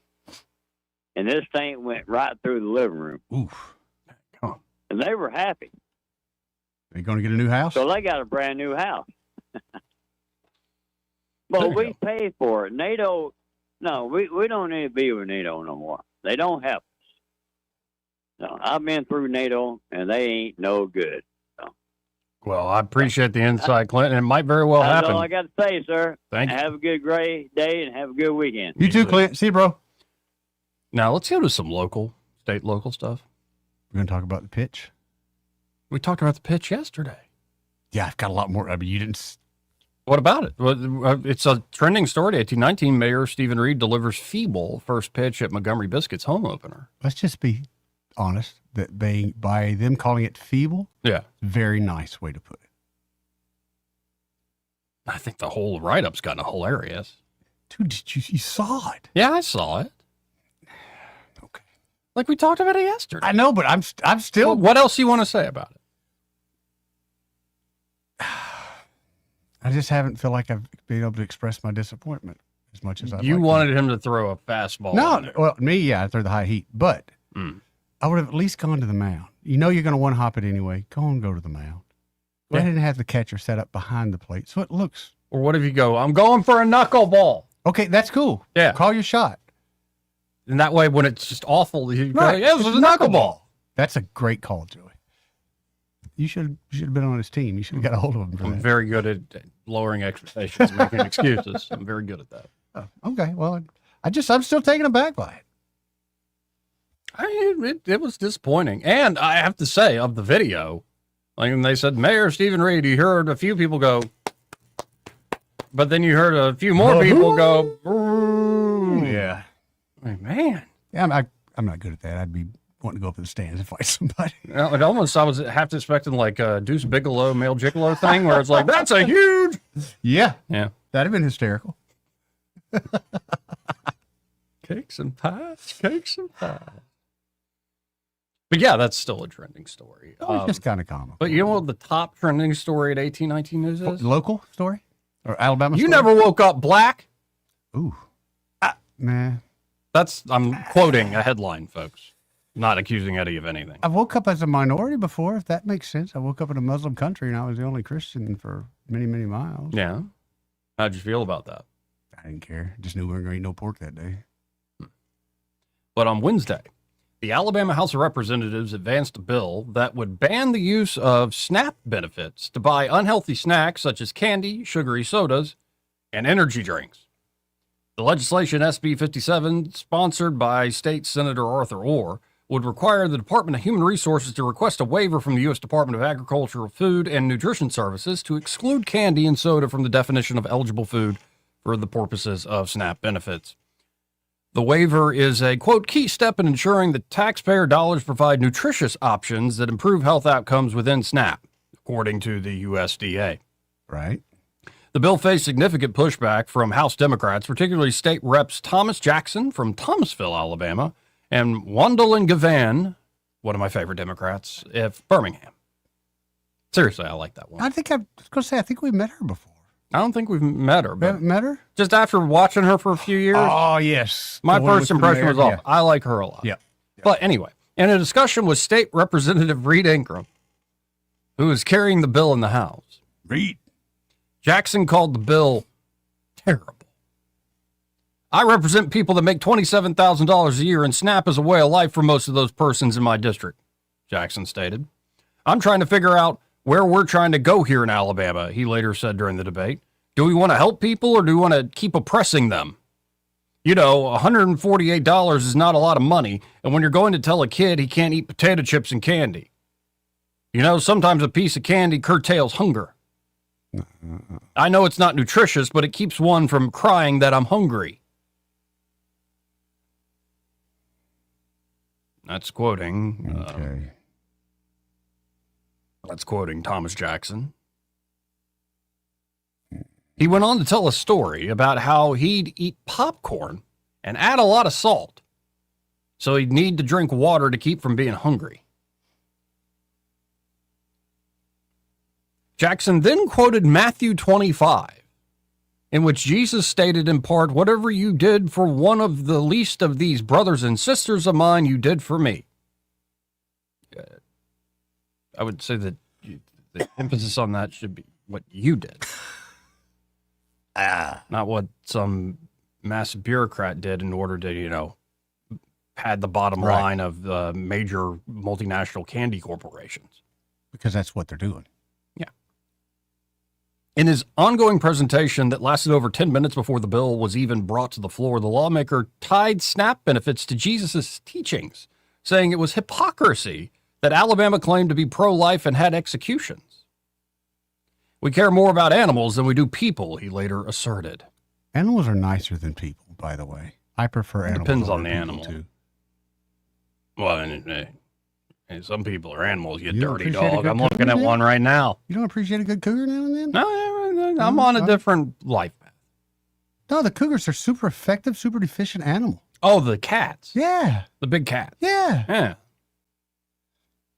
While debating the bill on the floor, Reed Ingram noted that approximately 64% of the people on SNAP buy soft drinks. Yeah. Gavan claimed the bill was a clear target for a specific demographic. She argued that more white people were on SNAP than non-white people. Okay. Reed Ingram What's said the argument? this isn't about color. Y'all could care less about the poor little black kids in the community. Come on, man, Gavan continued, asking when the last time he visited the poor community in his district. Ingram noted that he was homeless for several years growing up, to which Gavan said his homelessness wasn't the same as black people's homelessness. You ain't had it hard because you never woke up black, she continued as the two split hairs over homelessness. Personally, I like to refer to it as unhoused. Unhoused, yes. Ingram warned that failing to pass the legislation could result in a 20% loss of SNAP funding and would not improve the state's overall health. The bill ultimately passed 75 to 27, amended to add energy drinks that aren't tea or coffee based. The legislation. None of that needs to be on there. I don't care if it's tea or coffee based or not. Yeah. It's not your right to get Starbucks every day. If you could afford a Starbucks. What about a Red Bull? Fine. It's not your right, though, to get a Red Bull every day. Well, I agree if with you you want there. that, You gotta get a job in talk you have to radio do- and somehow survive You after have a to do decade. something to earn the money to get that. It's just not given to you. I don't understand where we're getting that from. The legislation will go to committee on the final day of the legislative session. After the vote to pass the legislation, Ingram was unsure whether the energy drinks amendment would make it through the Senate, but said he is willing to get whatever he can passed so the state can take steps to improve health and follow federal policy or else risk losing funding. So the energy drinks are some kind of healthy or something? Why would we even give a crap if they're in the bill or not? They're the same sugar and crap that we're trying to outlaw. It's just a different version of it. There's 22 other states that have passed something. We're probably the slackest, Ingram told the press. This is the best I could negotiate. I wanted to take out soft drinks as a whole, all soda drinks. We did not. And I wanted to take out diet drinks because, as you well know, some of the diet ingredients are probably just as bad for you as the sugar. That was the compromise. But I think that we've done what we've done today will satisfy, showing our foot forward on reform on SNAP for the state of Alabama. He added, emphasizing the need to get the people of Alabama healthy again.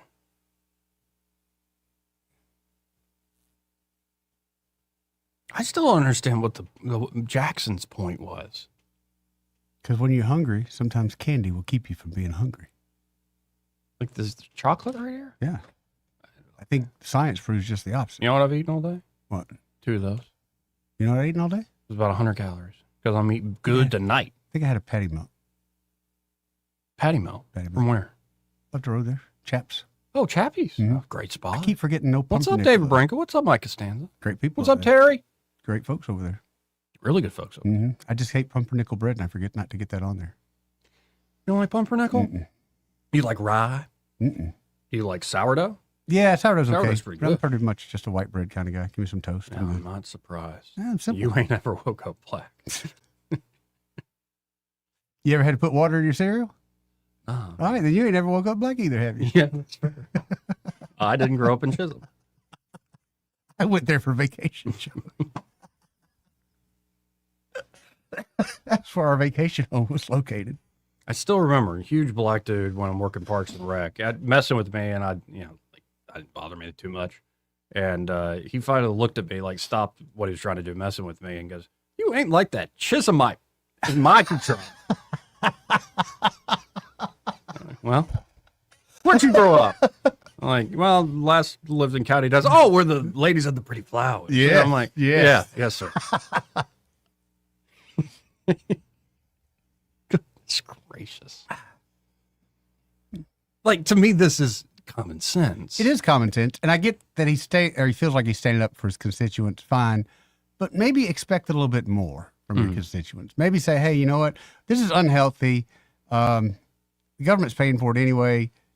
Maybe we should try to make some healthier choices. Well, they didn't do that for themselves, so they said, okay, the government's got to step in. And we just got to take it away. He says $184 is not a lot of money. He's right. You're right. So, like, how much is a Red Bull? 3 for $8. Doesn't sound like a discount. Doesn't sound like a great deal for someone that's struggling. Right. And that's the other part. And this has always bothered me. If you're struggling, I hate that you're struggling. But that struggle is part of life to get you better so you don't struggle. But there's too many people that will just accept the struggle, do the very minimum, and then wait for the world to wait on them. It just doesn't happen that way. I get sick of that. The whole thing of I'm here so I deserve something. No, you don't. You deserve nothing. And honestly, if he's going to bring up Jesus, what you need is not, you need the bread of life is what you need, actually. Good point. It might help with the whole community and responsibility. That's a good idea. It might help. That's a good idea. Yeah. Like everlasting water, living water, eternally living water. Yeah. And a job. And a job. Yeah. Yeah. Go a long way with God and a job. Yeah. Well said. For a poor child, you've turned out all right. Oh, they're still doing the Jeffrey Epstein stuff.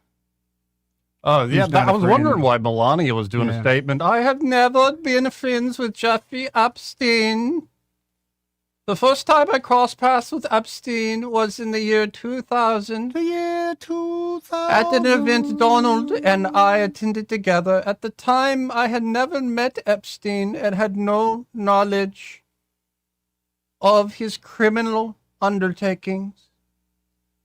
Numerous fake images and statements about Epstein and me have been circulating on social media for years now.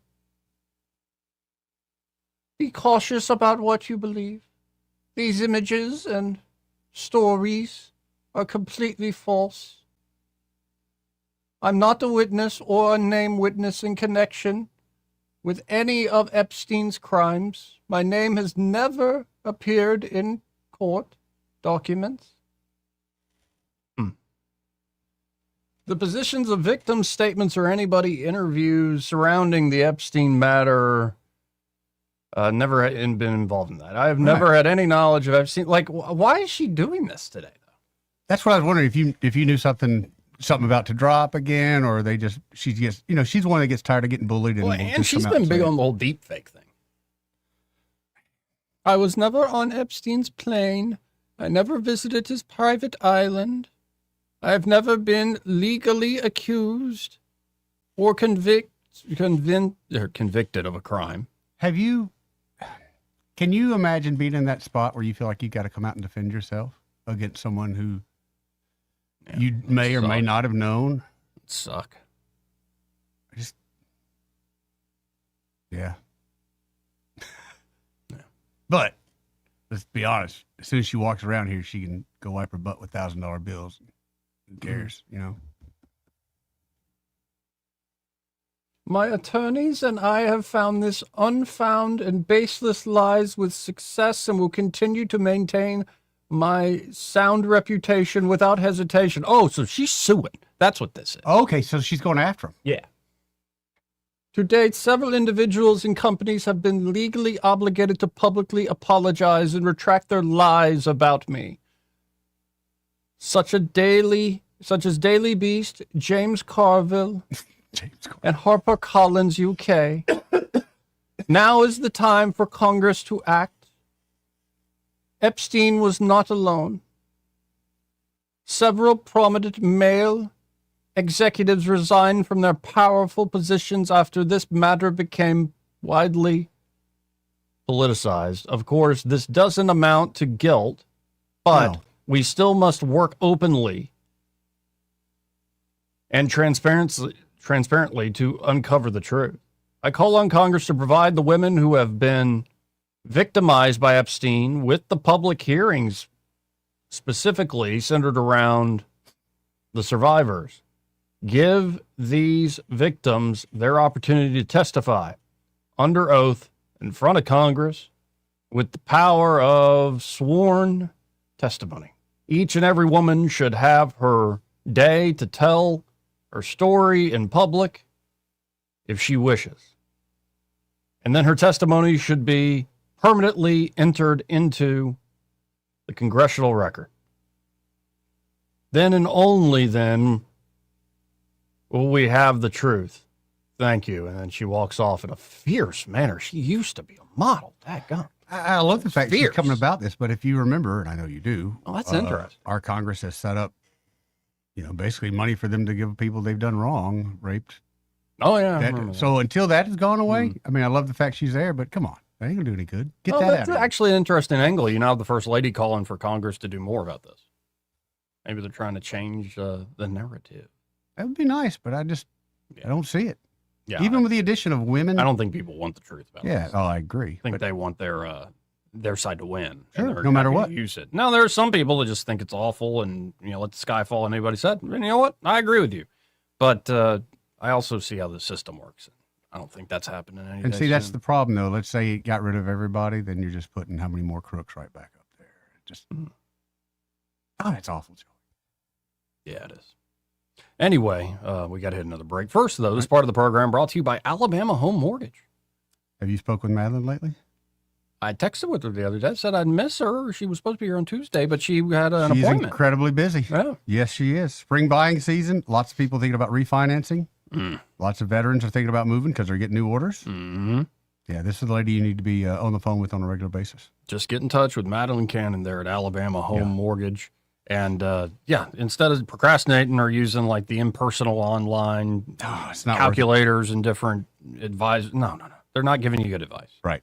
They're selling you something. In this case, what you're going to get is just great service. That's what they're selling there at Alabama Home Mortgage. Great service to help you meet your goals. So you are refinancing to get debt off your back or to make that retirement fund last. Or it could be like, I want to reinvest in the property and then add a little money to my kid's college account. Good and idea. Could be a multi-purpose thing. Yeah. And of course, if you are looking to buy, especially if you're a veteran, they have the best deals in town. 100%. So y'all check them out today. Again, that's Alabama Home Mortgage, and they don't just serve Alabama. It's Alabama, Georgia, Florida, and Tennessee. So maybe you're moving to Florida, Tennessee, or Georgia. And thinking about a vacation home. Yeah, you can get ahead of the game by working with Alabama Home Mortgage here locally. That's right. Call them up today at 567-43. That's 567-4223. Or you can always apply online at myalabamahomemortgage.com. There is a difference in mortgage companies. Let Kim and Madeline prove that to you today. NMLS number 1586368, Equal Housing Lender. Want to carry News Talk in your pocket?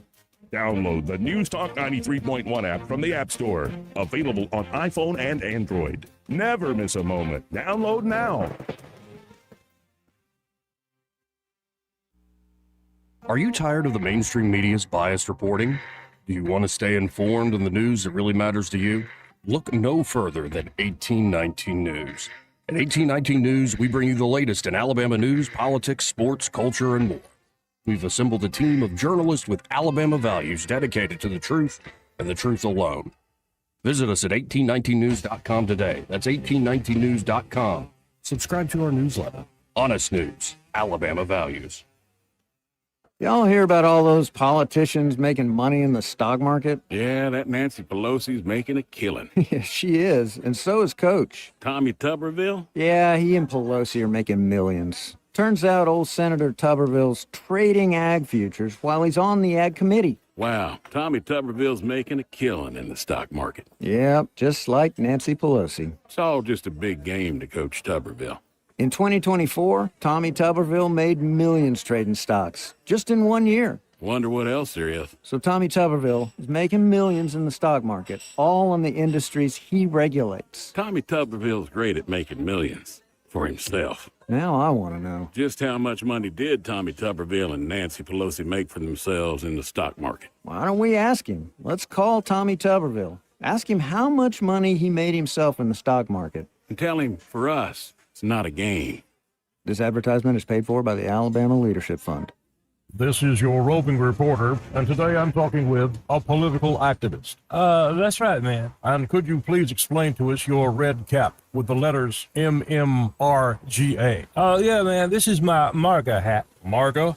Yeah, man, that stands for Make My Retirement Great Again. I see. And to do that, what you need to do is call David Ernest, the asset preservationist. That's right, man. You can call David at 833-596-7233. That's 833-596-SAFE. And I understand that's a toll-free number. Yeah, man. Get David Ernest on the case, and your retirement will be great again. And you make these hats? I do. Here's a whole pile left from the last administration. And they say CPWABD.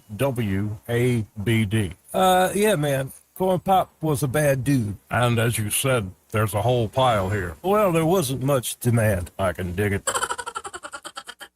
At Blue Water Broadcasting, we believe great advertising starts with relationships. That's why so many local business owners trust us, not just for radio, but for digital too. If you're already running digital advertising and you're not seeing results, it may be time to explore your options. Our team takes the time to understand your business, then builds custom campaigns using a multi-channel conversion-focused approach. So whether it's digital display, social media, or you need help increasing your online presence, Blue Water Broadcasting can help. Before your next campaign, let's have a conversation. Visit bluewaterbroadcasting.com. This hour of news and views is brought to you by our good friends at Alabama Home Mortgage. Alabama Home Mortgage, 567-4223. Visit them on the web at myalabamahomemortgage.com. NMLS number 1586368, an equal housing lender. Rich Thomas weather brought to you by M&M Outdoors. Book your stay today at MNMcampground.com for relaxation at its best. It's easy to find and hard to leave. M&M Outdoors, your home away from home. Well, hi, everybody. I'm happy to say the news is very good through the weekend and beyond. I mean, we need the rain, but I like the fact that we are storm-free. Tonight, mostly clear skies, low temperature down to about 50. Tomorrow, the great pattern continues. Friday's high up near 80 with plenty of sunshine. We're in the low 80s on Saturday, mid 80s on Sunday with more sun. And this pattern extends into at least the early part of next week. Great for whatever you have planned. From the National Tropical Weather Conference, Rich Thomas for Blue Water Broadcasting. Budget Floors and More has the best prices. Carpet as low as 69 cents per square foot. LVP starting at $1.29 a square foot. Sheet vinyl as low as 65 cents per square foot. And the lowest prices on flooring installation supplies. Budget Floors and More across from Delray to Publix. Live local talk. The River Region's only 24-hour News Talk FM station. News Talk 93.1 FM WACV.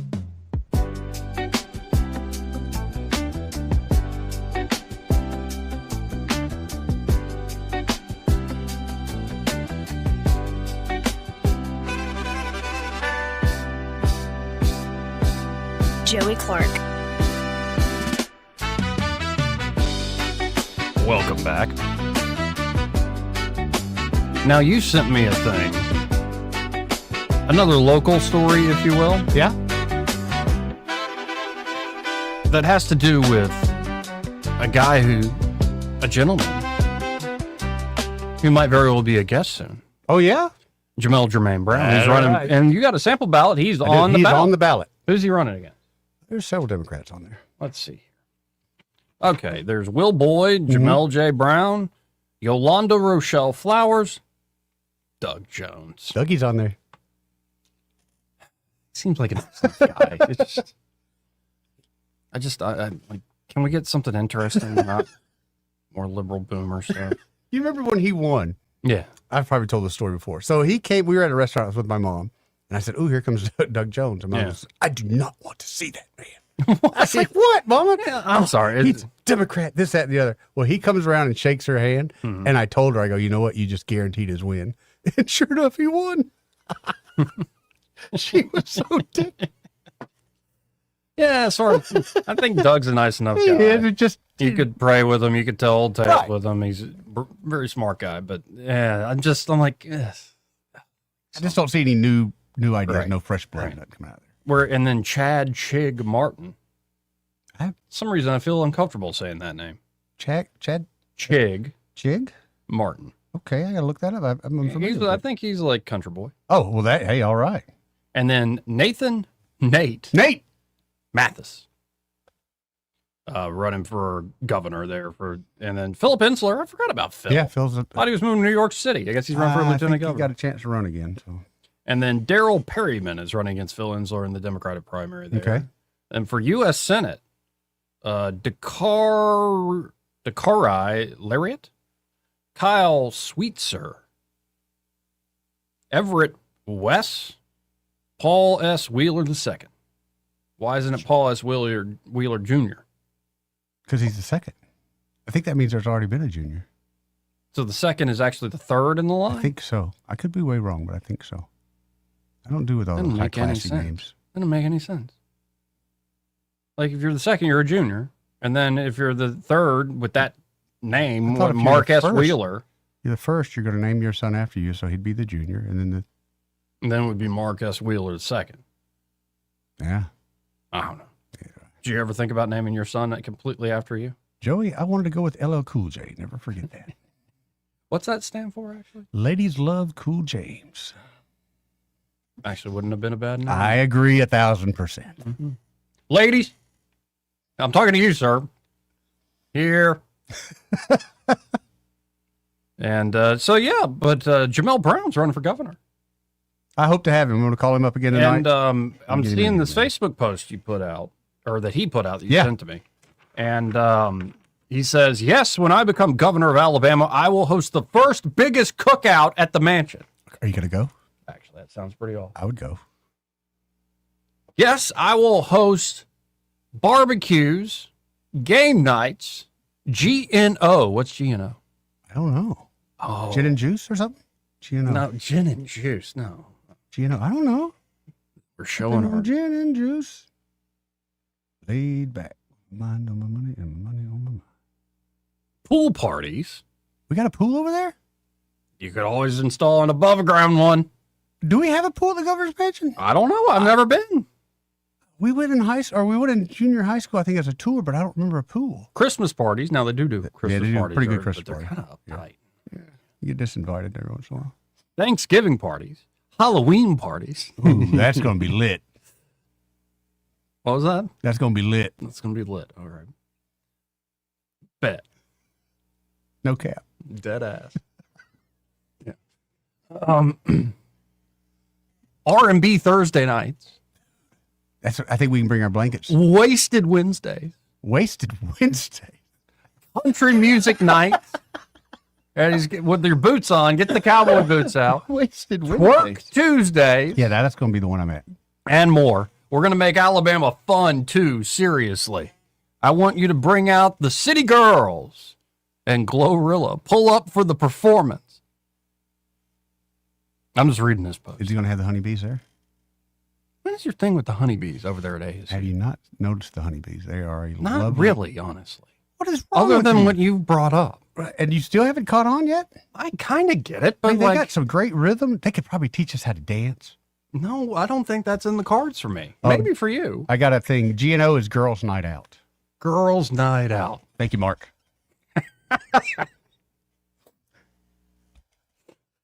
Mark Cumby with the. If we had a Let's say. pool, I've got a feeling Jamel would open it up to the public. If we had a pool at the governor's mansion. Now I really want to go. I'm going to fly my drone over see if we got a pool. Then you sent me another thing that he put out. 95%? Yeah, breaking news. I've been informed that I have 95% of Alabama support to projected to win the popular vote in Alabama, at least in the Democratic primary on May the 19th. Okay. I like this guy.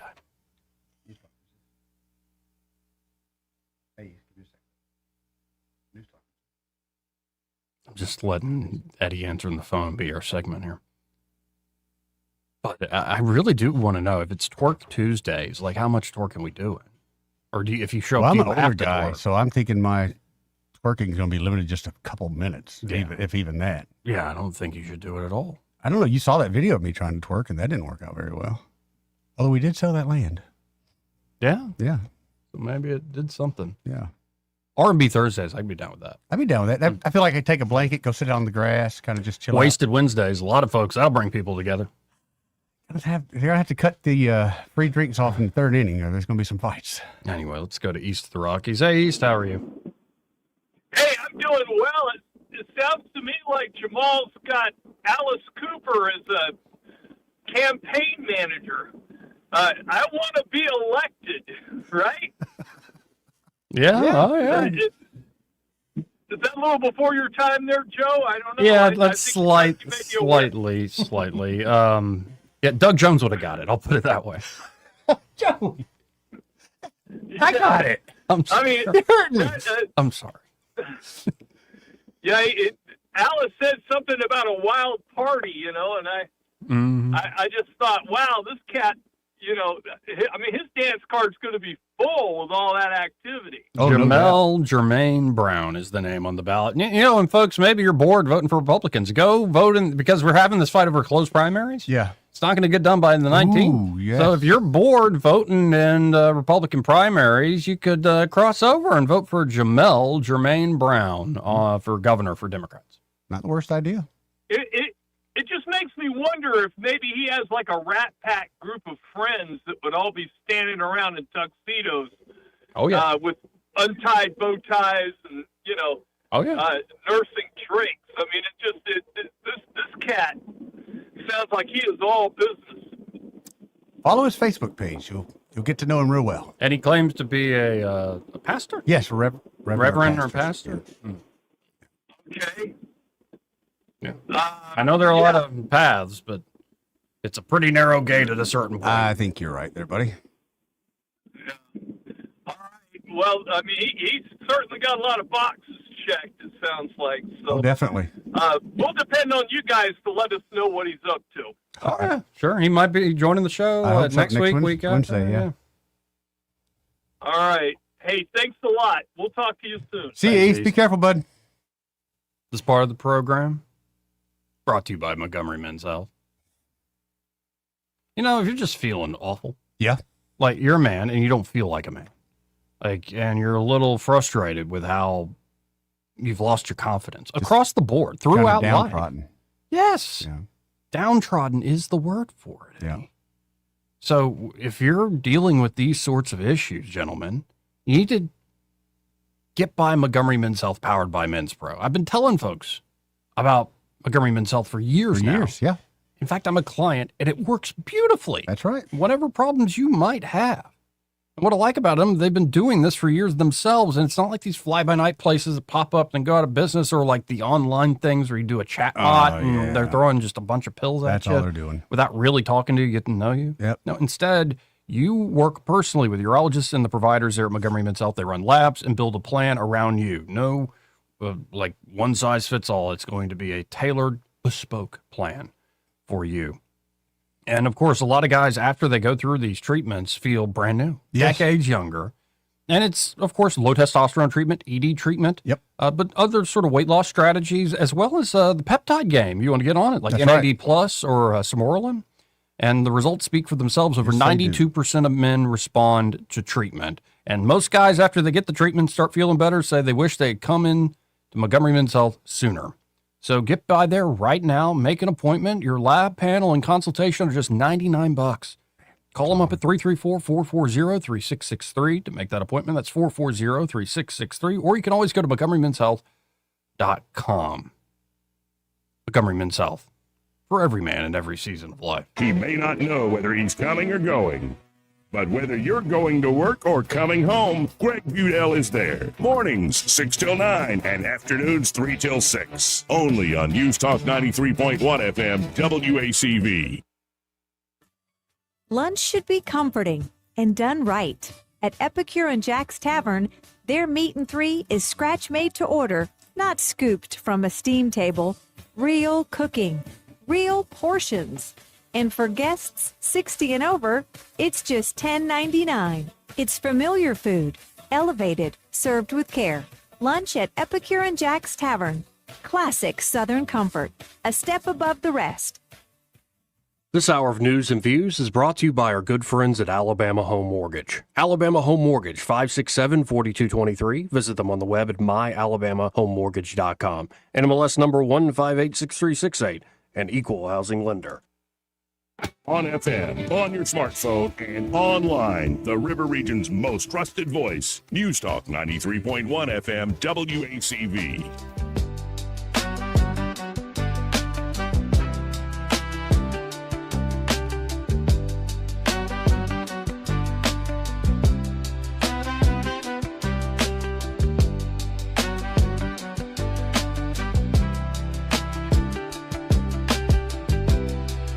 Joey Clark. Welcome back.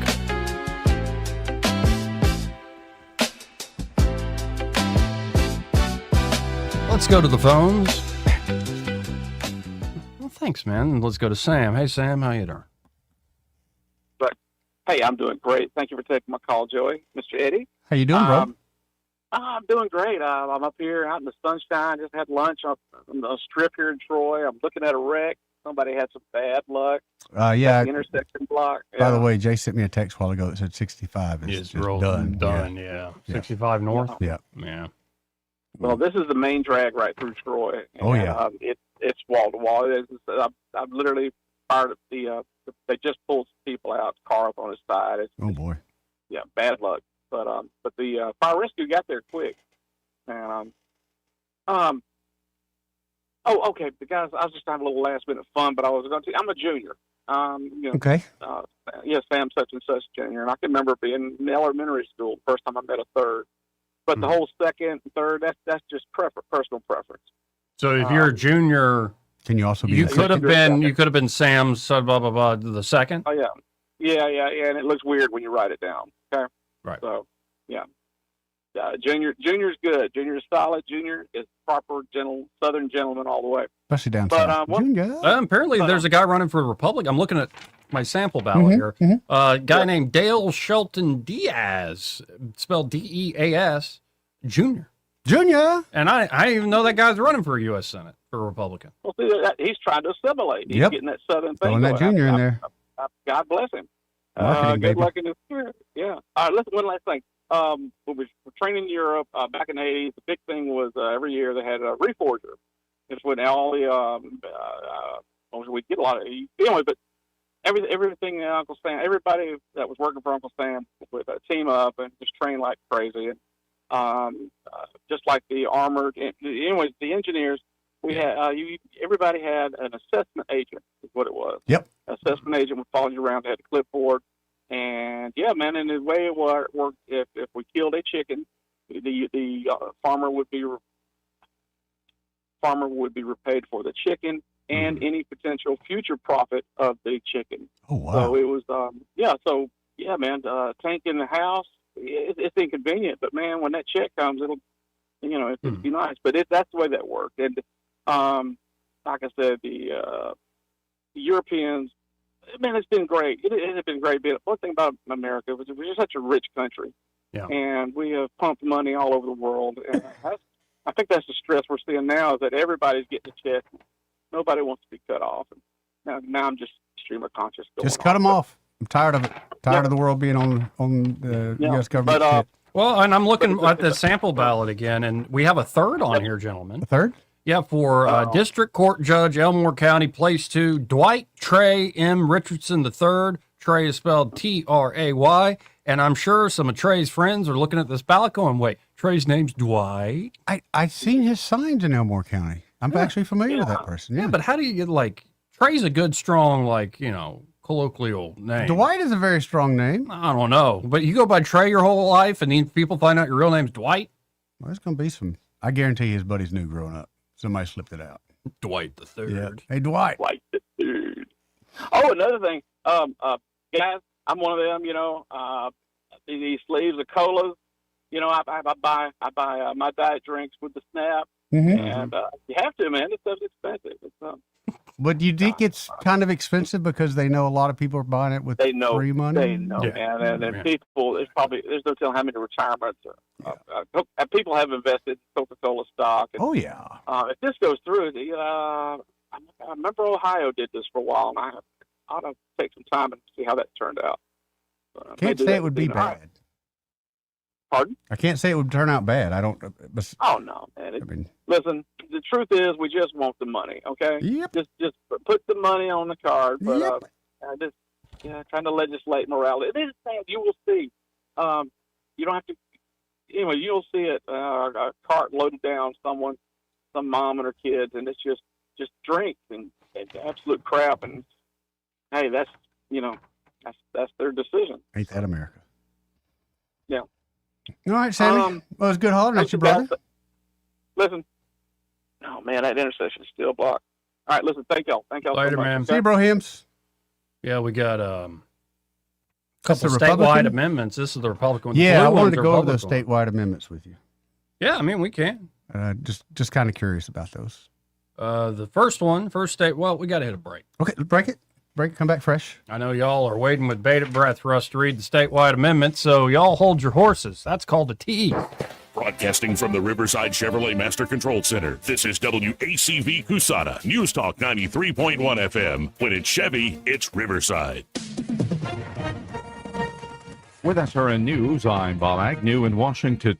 European leaders remained on the sidelines today of the U.S.-Israel war with Iran, but did try to make their voices heard to help shore up a shaky ceasefire, quell fighting in Lebanon, and reopen the Strait of Hormuz. The war has put Europe in an uneasy position, trying to maintain its support for the U.S. as a key NATO ally and also withstand occasional blowback from President Trump for not joining in the fight and helping out in the Strait of Hormuz. Financial markets have been moving cautiously a day after surging on optimism about the new ceasefire.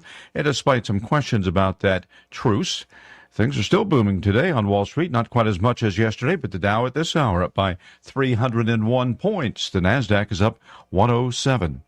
A key measure of inflation stayed high in February before the war even began. Today's report largely a warm-up for the more important inflation data set to be released tomorrow. This is SRN News.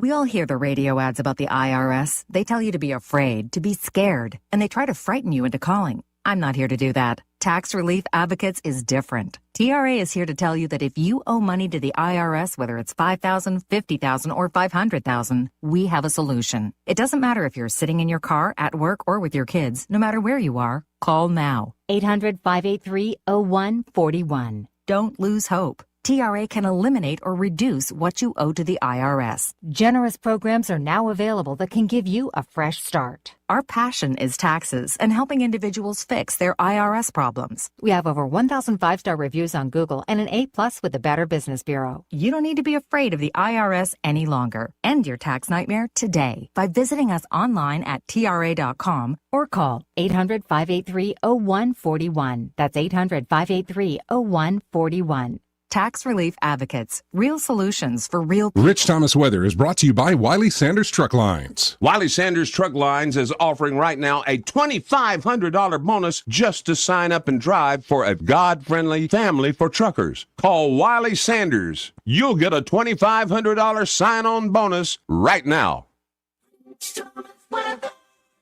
Well, hi, everybody. I'm happy to say the news is very good through the weekend and beyond. I mean, we need the rain, but I like the fact that we are storm-free. Tonight, mostly clear skies, low temperature down to about 50. Tomorrow, the great pattern continues. Friday's high up near 80 with plenty of sunshine. We're in the low 80s on Saturday, mid-80s on Sunday with more sun. And this pattern extends into at least the early part of next week. Great for whatever you have planned.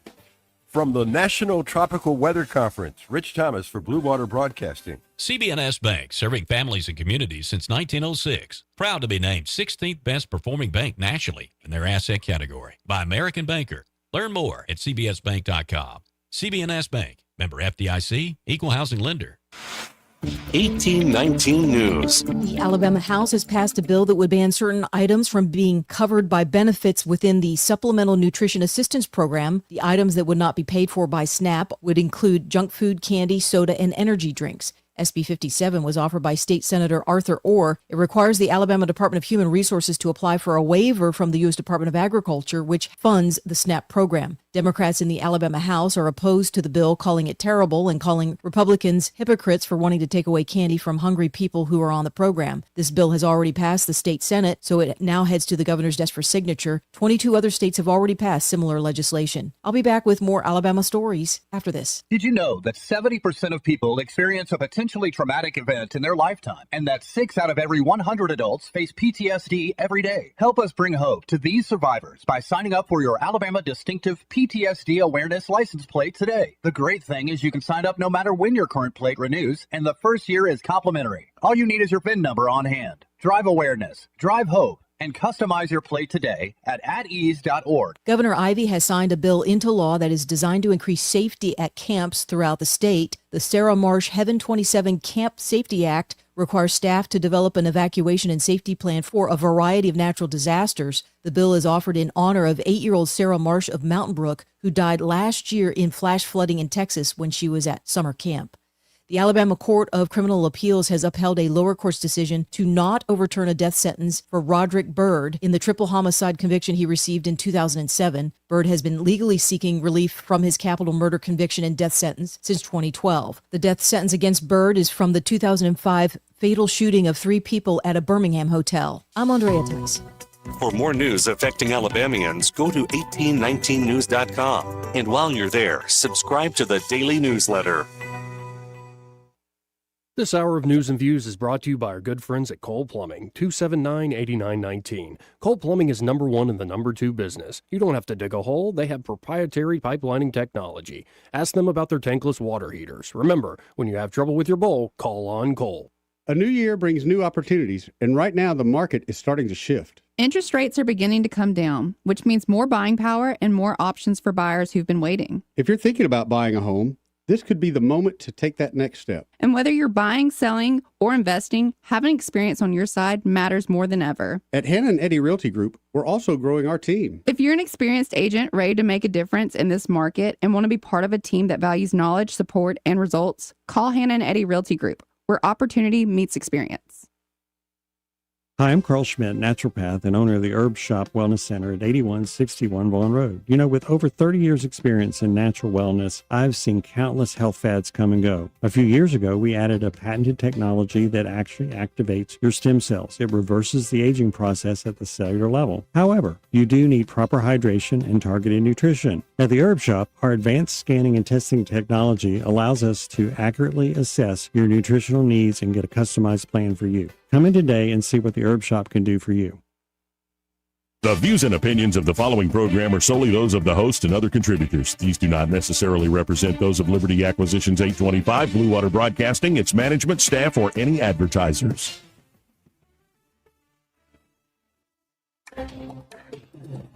It's time for Montgomery's conversational radio show. It's News and Views on News Talk 93.1 FM. To join the conversation, call 272-9228.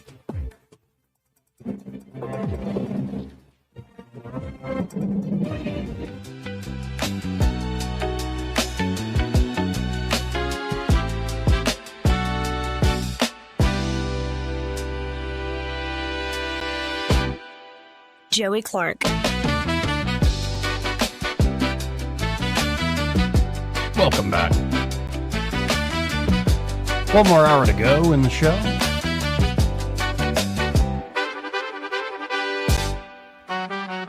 I just see that, man. I can visualize that. I can visualize that being played. It's just. Oh, yeah, man. Anyway, a bill that would allow voters to amend the state constitution to mandate a daily pledge of allegiance and student-led voluntary prayer time in Alabama schools has passed the Senate. Okay. All right. Passed Senate without hours-long theatrics it faced in House by the Democrats. Wow. Huh. Sometimes you just have to look at what are the arguments and what are the real fights. People on my side, as I went back to my colleagues and asked about that bill, they just decided, hey, there needs to be more prayer in schools. They weren't going to be up against prayer today, so I didn't conduct them to do that. They took the votes. They are all elected by the people, and they made their votes, so I'm proud of the vote they made, said the Senate Minority Leader Bobby Singleton. Huh. Once signed by the governor, the bill would then go before voters to amend the Constitution. The bill would require local boards of education to adopt policies requiring each public K-12 school to conduct the Pledge of Allegiance to the United States flag each day, to authorize local boards of education to adopt policies allowing student-initiated and student-led prayer to be conducted in public K-12 schools, and to provide for the report and investigation of violations. Okay. So, question. Yeah. I'm in 7th grade. I'm from Iran. Yeah. I'm for whatever reason, I'm here. When I don't want to stand up and say the pledge, what's going to happen? Oh, I think you're probably going to be fine. I hope so. Because there are, honest to God, you there probably are some. would need to stand up, but like you start doing some Kaepernick crap. No, yeah. There's going to be issues. Right. But I think this is a great Which is, deal. by the way, I always think of Theo Vaughn. The nickname for Colin Kaepernick, Rosa Parks. Rosa Parks. Pretty good. Which I don't know if you've seen Theo lately. He did an interview with Ella Langley. Yeah. Dude, they'd make the greatest couple. Yeah. She is something else. What an angel. Beautiful woman. But he even told her one time, Ella, and when the way he said it, you could kind of see her heart melt just a little bit. Yeah, he'll screw it up somehow. Just knowing him, But I'm the mean girl. Okay. All right. No, just knowing him. He's like got self-sabotage written all over him, and those matters. He's a brilliant talent. Love his stand-up, love his podcast. But he's first truly to admit, like heartfelt man. But he's the first to admit he has many struggles. Yeah, he is. Theo was the one who did this with Trump. Is cocaine a stronger up? Yeah. Cocaine So you're way up with cocaine more than anything else you can think of. Cocaine will turn you into a damn owl, homie. You know what I'm saying? Maybe he shouldn't be around Ella Langley after all. About to say, man. Told you. Okay, so the amendments, statewide amendments I've got my sample ballot here. All right. The text of the statewide ballot measure, including sponsors, co-sponsors, sponsored by Will Barfoot, Senator Barfoot. Okay. Is number one, proposing an amendment to Section 16 of the Constitution of Alabama 2022 to provide for additional offenses that would allow a judge to deny bail under certain circumstances. Give the examples of some of those circumstances. Here's a plain language summary of it. Okay. Currently, a judge may deny bail to a person charged with the following crimes: capital murder, kidnapping in the first degree, rape in the first degree, sodomy in the first degree, sexual torture, domestic violence in the first degree, human trafficking in the first degree, arson in the first degree, robbery in the first degree, terrorism, and aggravated child abuse.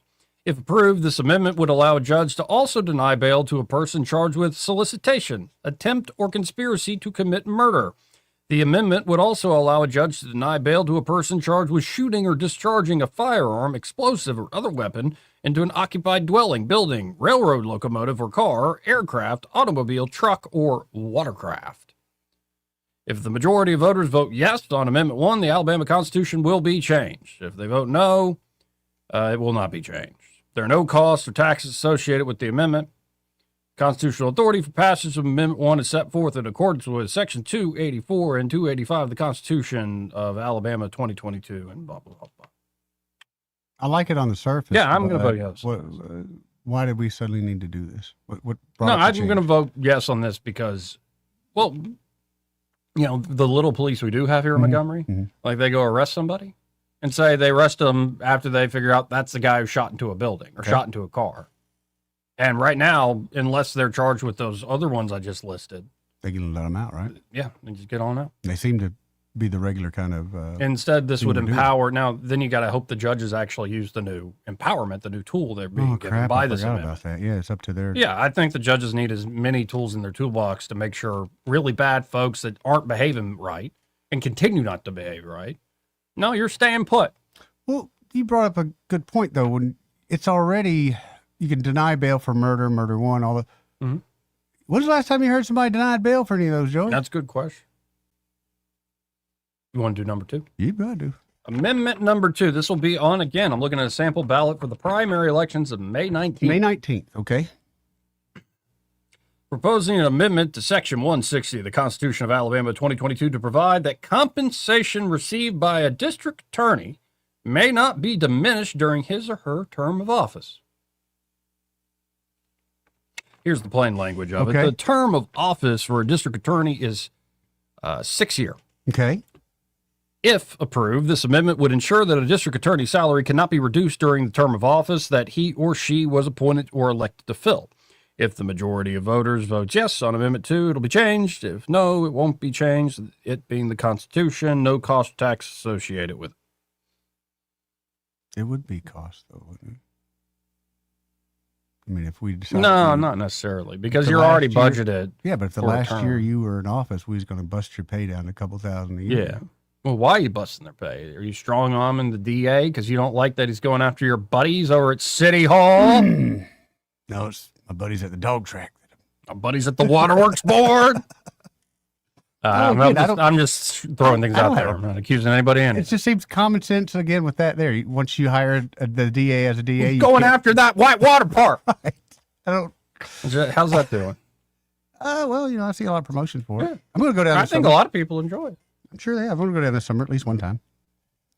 Yeah, you get your tan on. I'm working on it. Yeah, working on it. Natural way or different way? Well, whatever it takes, Joey. Whatever it takes. Must be hard being you. Oh, you don't even know the half of them. Yeah. So those are the only 2. But honestly, both of them seem a little common sensey. But I'm not a big fan of changing the Alabama Constitution all the time.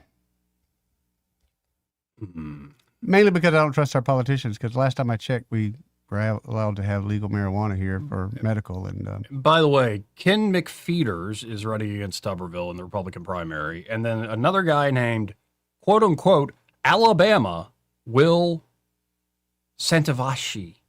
What a who? Santavashi. Alabama Will Santavashi. I got to look that up. That is his real name. He's going by Alabama. Y'all vote for Alabama governor. Alabama running for governor? No, I think Tuberville's going to have that run. Yeah, away. I'm pretty sure. Anyway. Now, do you look forward to Tuberville? You think he's going to come in town and make some sudden changes? I'm not getting my hopes up too much because, you know, the politicians are politicians. Yeah. But, no, I think he genuinely wants to change some stuff up in a good way. So. I hope so, man. We'll see. Clean house and a lot of different. Exactly. I think we need some of that. Legislation protecting school choice participants from discrimination in athletics going to Ivy for signature. You know, remember how the Alabama High School Association, Athletic Association, was creating a new rule all of a sudden to really throw a wrench in the gear? They're kind of creating their own rules, yeah. Mm-hmm. Reel them back in. Just seeing what else maybe is passed. I'm looking for Montgomery, the one that would affect police levels, SB 298, but I'm not seeing. You don't see it on there? No, not seeing anything yet. The Senate passes overtime deduction, 2-month grocery tax holiday. They're still considering the closed session bills, closed primary bills at the close, the last day here of this session. Yeah, I'm not seeing no gambling. It's the last day of the session. It's the end of the quadrennium. Can't throw no gambling in today. I just love, by the way, how that's an argument. It's the end of the quadrennium, son. Like if somebody asks you about Alabama politics and you don't know anything you're doing, just say something like that. It's the second year of the quadrennium. What do you think we're going to do? Oh, okay. You don't do that in the first year of the quadrennium. Why? Right. Just a fun thing to say. Yeah, sometimes there's some truth to it. But yes, even if you don't understand it at all, just learn to say the word quadrennium. Quadrennium. Which means, 4 years. And quad. So I want not extra cheese on my pizza. I want quadrennium on my pizza. I thought we were going to a Cinco drenium.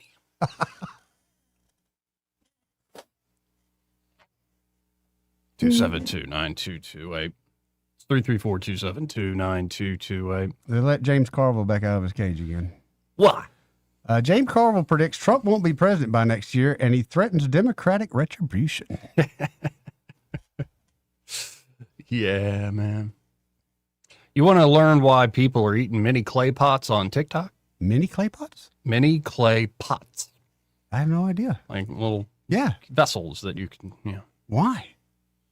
Yeah, well, the latest trend taking over TikTok might leave you scratching your head or picking dirt out of your teeth. Ooh. Who wrote this? Mackenzie Beard. Okay, Miss Beard. I'm sure in New York you're very popular. Everybody needs a job. Anyway, viral video show. No, but it'd just be classic if like some closeted gay guy literally married a woman named Miss Beard. Mackenzie. That makes perfect sense. Anyway. Perfect sense. Viral video show users filling miniature clay pots with lime juice, dusting them in tahine. Isn't that what you put on your Tajin? Tahine. Is it red stuff? The Tajin. Yeah, that's good. I like that stuff. Yeah, you put it on your elote? Yeah. Mm-hmm. I know some words. And eating them while whole like a crunchy, earthy snack. What? No. The trend was sparked by content creator Janeth Herrera, who began craving dirt during her recent pregnancy. Let's have a late night snack, the new mom said in one clip, popping the tiny clay vessel into her mouth and closing her eyes in delight. Man, that was so good. Oh, man. Her videos, which have racked up millions of views, have divided the internet, with a number of viewers seriously intrigued and sharing new cravings of their own. I want this so bad, one user admitted. No, he doesn't. He's just saying that. Yeah. Everyone judging in the comments, but I low-key want to try it, confessed another. Were you out of chips? One asked. Well, haven't you seen in the stores, Joey, the white chunks of dirt, Alabama dirt, that you can buy and some people do eat? Yeah, well, and craving non-food substances like clay is known as pica, which I've heard about in cats. Yeah. Not people, but sometimes associated with iron deficiency or other nutrient gaps, especially during pregnancy. So she doesn't have enough iron. While Herrera said her doctor double-checked her iron levels, and they came back normal, Shapiro noted that standard labs don't always tell the full story. We're getting to the bottom of this. For example, someone could have normal hemoglobin. Yes. What about in the final year of the quadrennium? But still have low iron stores, a suboptimal nutrient status that may contribute to cravings. That's why a more comprehensive assessment is often helpful. And there's a cultural practice, apparently, according to Dr. Allison Herman, 2 N's, psychiatrist in New York. There's a cultural practice called geophagia among some indigenous Mexican, African, and South American communities, where eating mineral-rich dirt or clay is believed to have spiritual or healthy benefits. I ain't eaten no dirt since like 6th grade. But there's a major caveat. Geophagia can be risky, especially for pregnant women. Dude, eating dirt in general. You know, it's been peed on and pooped on, but probably before you ate it many a times. Yeah, there have been worms in there and stuff. Yeah. Anyway, let's go on. One, you're on there. Who's this? This is Gary. Hey, Gary. Just a heads up on traffic. It looks like somebody's flipped a car over into the southbound lane of the Troy Highway, right there close to the entrance to Regency Park. Okay. Cars flipped over in the left-hand lane at the southbound side. Okay. Well, there's all kinds of traffic out there today. Anybody that's going south on the Troy Highway needs to be aware of that. Yeah, and I think 65 North is still a parking lot, too. Yep. Daggone. Well, Yes, it is. two major arteries there. That's true. I don't know if anybody's heard or not. I couldn't tell when I went by. Okay. Well, I appreciate it, man. Thank you. Thank you very Thanks, much. Gary. Now, here's another story where I'm like, okay, let me double check this. Yeah. Is it that bad? What's the deal with the female pastor thing? And here's why I'm saying this. Please do. Let's elaborate. Hey, Men are this closer was, to by God the than way, women? in- Is that where we're going with this? I'm not going to go into the whole thing. No, there are many beautiful sisters and mothers and nuns, essentially, in the faith I'm in. But and there are a lot of very beautiful, insightful, prayerful women. I think old ladies of all denominations are keeping the world better than it probably should have gone to hell by now, if not for old lady prayers. Okay. I'll agree with you on that. I'm just saying sometimes when like there's a certain role that the Ooh, now we're into the gender roles. Yes, I am. Okay. Yes, I am. Okay. Like I want a priest, not a witch. Anyway. Whew. Why do I say that? Yes. You think I'm saying it not without cause? I know you're saying it with cause. A United Kingdom pastor. A United Kingdom UK pastor has been charged with manslaughter after a grandfather of 7 drowned during a home baptism. Oh, goodness. And she allegedly recorded a video saying she saw him dancing with Jesus. She's a witch. Oh, my God. She's a witch. Yeah. Cheryl Bartley, 48, was live streaming a ceremony in October 2023 for Robert Smith, who was 61, on the Facebook page of her Life-Changing Ministries, according to Telegraph. The stream suddenly cut out as Smith, a born-again believer who has Parkinson's disease, was being baptized in a kids' paddling pool in the house in Birmingham. Or is it Birmingham? Birmingham, England. Yeah, Birmingham. Emergency services were called, but the grandfather of 7 was already dead. A post-mortem revealed he died from drowning. The pastor later recorded a video about the death, saying that she saw Smith in heaven, quote-unquote, dancing with Jesus. Because you sit in there. She's been charged with gross negligence, manslaughter, an offense which carries a sentencing ranging between 1 and 18 years on average in the UK, and is set to appear in Birmingham Magistrates Court on May the 14th. Dude. Smith was originally from Jamaica, but had lived in the UK for 25 years. You just started out with that, I could have. Oh, no, that's the guy who died. He was a barber in Brixton, London, according to The Guardian. Wanted to be baptized, christened again. I just don't. He had already been Small baptized, pool. but wanted a new ceremony to become a born-again believer. That is awful.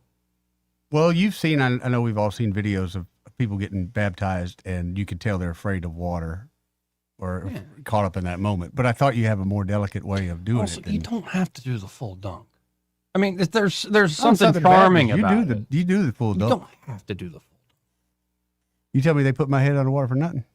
Yeah, they could have just poured water over your head and baptized you in the name of the Father, Son, and Holy They Spirit. probably scared what would have happened.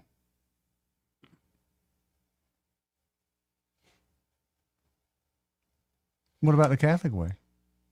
You don't believe in the full? I think some dunk, but Yeah. like they have big pools. But it's not necessary to baptize somebody with water. Okay. I mean, Like I saw it just happen at the Easter Vigil, and they have a baptismal font at the front of the church, and so like the person leans their head down over the font, and they pour water over their head, oh, okay, I got you. and then anoint them with chrism. I'd rather have the whole go swimming thing myself. You just walk around. You with want my that head. scene like in "Oh Brother, Where Art Thou," where all of a sudden you just run to the river. Yeah, what's wrong I with doing go the down river? to the Yeah. river to pray. What's wrong with that? Is that Mhm. is that okay? No, actually, that's a very charming. Okay, I scene. thought so. Yeah. No, but in the Catholic world, is that okay? Is that, I was a baby when mine happened. All right, I don't really remember. and Yeah, it was fine. your I father- think it stuck actually, given recent things that have happened. exactly, Yeah. exactly. But now in the church you're in, when you redevote yourself back to God, is there any kind of big ceremony with that? For me, Yeah. yeah, not really. Okay. It's more like people are very happy. Oh no, I know. I just didn't know like if there's like in welcome home sort of thing. Yeah, but like just gotta confess. No, that's good. Anyway, that's a crazy story. It's very crazy. Like wholesome, good man. Crazier than the lady over the weekend who stabbed her daughter to death because she didn't want to get possessed by Elon Musk. What? Yeah, in Texas, of all places. What? How does that put two and two together for me? Well, the lady was crazy, and she was worried her daughter was going to get possessed by Elon Musk, so she stabbed her to death. A 13-year-old daughter, I believe it was. Yeah, it's awful. That's terrible. Man. Hey, would you ever think about getting like baptized again? Yeah.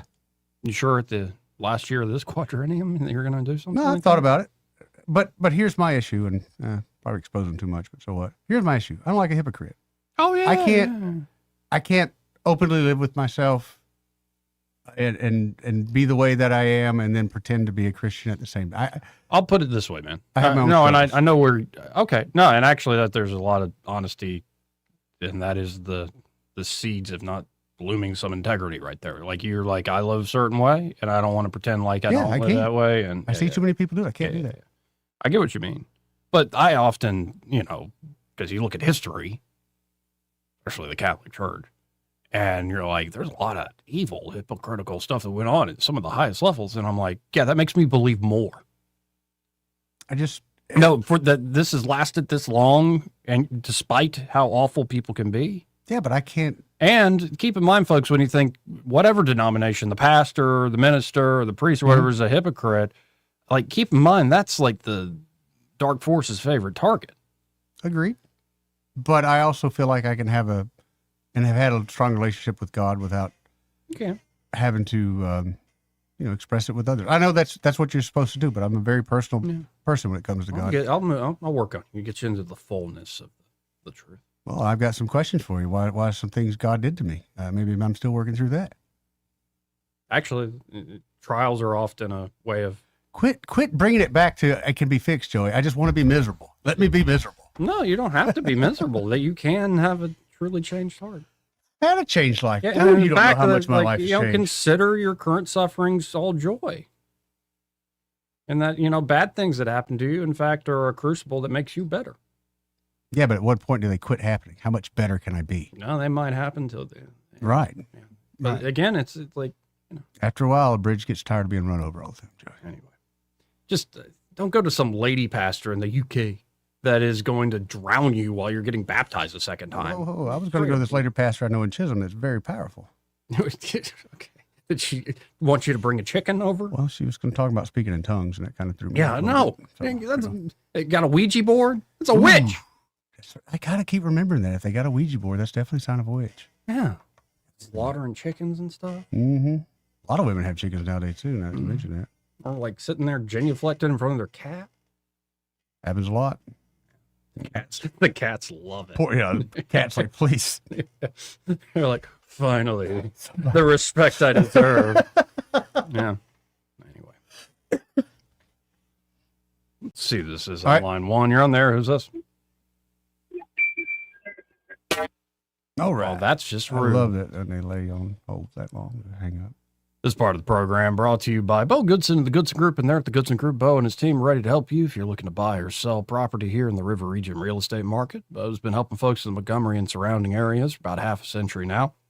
And not only can they help you with buying and selling property, they have management services available should you want to rent out your home. Great idea in this market. And why not for a reasonable fee have the Goodson Group do that for you? So if you want to learn more about Bo and the team there at the Goodson Group, you can always go online to thegoodsongroup.com. Or just give them a call direct at 551-0225. That's 334-551-0225. Bo Goodson and the Goodson Group. We'll be right back. Want to carry News Talk in your pocket? Download the News Talk 93.1 app from the App Store. Available on iPhone and Android. Never miss a moment. Download now.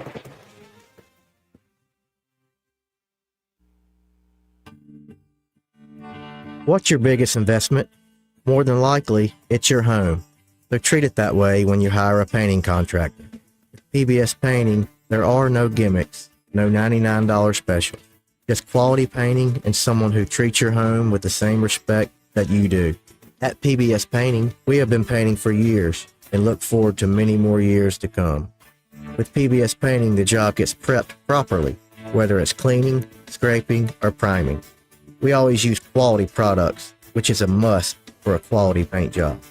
So if you're looking for a painter that doesn't need upfront money and is on the job at all times, then please give me a call. Scott Bowers and PBS Painting, 294-5122. That's PBS Painting, 294-5122. Look at some of our work on Facebook at PBS Painting Montgomery. The employees of Adams Drugs would like to thank you for trusting us with your health care in 2025. We look forward to serving you and your family in 2026. You will continue to enjoy the same services such as immunizations, compounding, medication therapy management, delivery service, and wellness clinics, to name a few. Looking for that perfect gift for a loved one? Visit our Emily B. gift shop and find everything from Tyler candles to scout bags. Gift wrapping is available. If you have not visited Adams Drugs and experienced the award-winning customer service, we ask you to consider us for your prescription care in 2026. We have 12 convenient locations to serve you in the River Region. 8 in Montgomery, 1 in Wetumpka, Prattville, Millbrook, and Pine Level, Marbury. Please find us at adamsdrugs.net for the location that is nearest to you. Adams Drugs is your local, independently owned Health Mart pharmacy. Health Mart, taking the time to listen and care. If you own a home and need cash, you can unlock thousands of dollars from your home equity quickly and easily. Call LendGo today at 888-407-7095. At LendGo, you can find out how much cash you could get with a home equity loan in just 2 minutes. It's free, there's no obligation, and it won't affect your credit score. Use the money for anything. Pay off high-interest debt, make home improvements, or just give your budget some breathing room. Best of all, you keep your low mortgage rate while you're getting the cash you need. See how much you can get today. Call 888-407-7095. That's 888-407-7095. Or visit lendgo.com. That's LENDGO.com. Homeowners nationwide are doing it. Now it's your turn. Call 888-407-7095 today. LendGo, where homeowners go to get cash. 888-407-7095. For too long, Alabama's statewide news companies have shamed us for our conservative Christian values. Alabama deserves a news company that cherishes our culture, a company that isn't bought and paid for by the powers that be. 1819 News is that company. Run by Alabamians for Alabamians, 1819 News celebrates what is good and beautiful about our state while exposing those who work against our values in secret. Just go to 1819news.com to learn more. Subscribe to our newsletter. That's 1819news.com. This hour of News and Views is brought to you by our good friends at Cole Plumbing, 279-8919. Cole Plumbing is number 1 in the number 2 business. You don't have to dig a hole. They have proprietary pipelining technology. Ask them about their tankless water heaters. Remember, when you have trouble with your bowl, call on Cole. This is your roving reporter. Today I'm talking with a man from outer space. What's up, Earthling? I see you've landed your spacecraft over there in that field. That's right, man. My question is, why have you landed here on our planet? I came to see David Ernest. The asset preservationist? Yeah, man. I wanted to see if he would take a look at my portfolio for me. Well, before you make the trip over there, call him on his toll-free number, 833-596-7233. And I understand those last 4 digits spell out the word safe. That is correct. Funny thing happened the last time I came to Earth. What was that? I went to the Walmart, man. Yes? And I accidentally went in the back door. How did that work out? Well, they stopped me and very gently told me that I needed to go around front and come in. And then what did you do? I said, cool, man. Take me to your greeter. You flew millions of miles just for that. Hey, man, I don't ride them. I just read them. This hour of News and Views is brought to you by our good friends at Cole Plumbing, 279-8919. Cole Plumbing is number 1 in the number 2 business. You don't have to dig a hole. They have proprietary pipelining technology. Ask them about their tankless water heaters. Remember, when you have trouble with your bowl, call on Cole. Weather, a service of H&H Carpets, where right now, get a load of this, listen close, you get a house full of carpet for $19.95 installed. Unbelievable. They're located at 6450 Atlanta Highway, just across from Walmart. Well, hi, everybody. I'm happy to say the news is very good through the weekend and beyond. I mean, we need the rain, but I like the fact that we are storm-free. Tonight, mostly clear skies, low temperature down to about 50. Tomorrow, the great pattern continues. Friday's high up near 80 with plenty of sunshine. We're in the low 80s on Saturday, mid-80s on Sunday with more sun. And this pattern extends into at least the early part of next week. Great for whatever you have planned.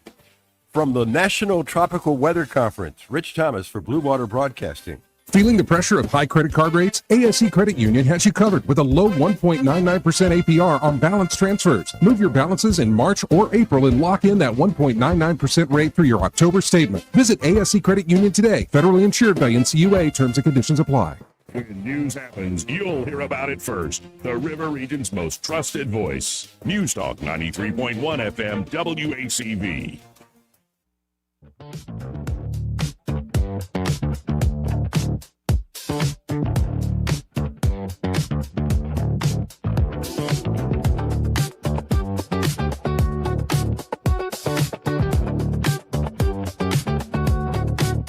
Joey Clark. Apparently, NASA is now giving an update on the historic Artemis 2 mission. They're coming home. Did you see Greg posted the backside of the moon picture this morning? Those are incredible, dude. They were. They really are the incredible. One I saw was literally the backside of somebody mooning. Oh, I'm looking at a pretty cool video here of Josh the jeweler there at Dillon Rings. Yeah. Welding a pre-measured piece of white gold stock into a client's ring to attain a larger finger size without thinning the ring out. Really cool. That's what I thought they had to do every time, was to thin it out and make it wider. No, you can add, Oh. and then, of course, polish and Yeah. but get it to the size you want without having to take the current material. That's a pretty good idea. Yeah, you don't have to thin it. You can thicken it. Yeah, I didn't even think of it. I just thought it'd go the other way. And I'm seeing this tiny welder he's using there to finish it. Does it look like it'll burn you, Joey? Yeah, it does. Like I'm looking at it's like a small blowtorch. Little mini torch, yeah. With it looks like more white gold to throw on top. It's so cool. So, folks, if you're looking for custom work, in fact, I'm working with Josh on a custom piece. Look forward to Looks great. Get the final product here before too long. And it's so easy working with the guy. And I'm a little particular about things, but he's been working with me just fine. And it's beautiful to see what he can come up with. And it doesn't have to be something you're making out of whole cloth, something you dreamt up. It could be like a repair like this. Your ring finger, the ring's way too tight on there. You want to start wearing circulation. Or it could be you have inherited two pieces of jewelry. And you want to combine them because they're kind of old, out of fashion. Make one beautiful piece. Yes. And so you can remember, you can keep the poignancy around it. But, of course, they also have a great selection there at Dillon Rings for high-end everyday jewelry items. Maybe you want to get some starter jewelry for the little girl in your life. I think that's a great idea. Like little charm bracelet, they're little earrings and stuff. Yeah. It's pretty cute.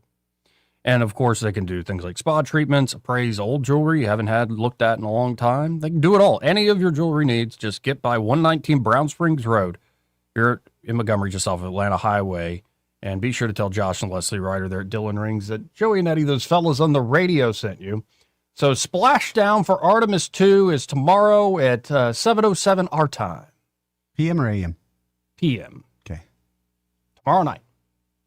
Friday night, 7:07. Prime time, baby. That is prime time.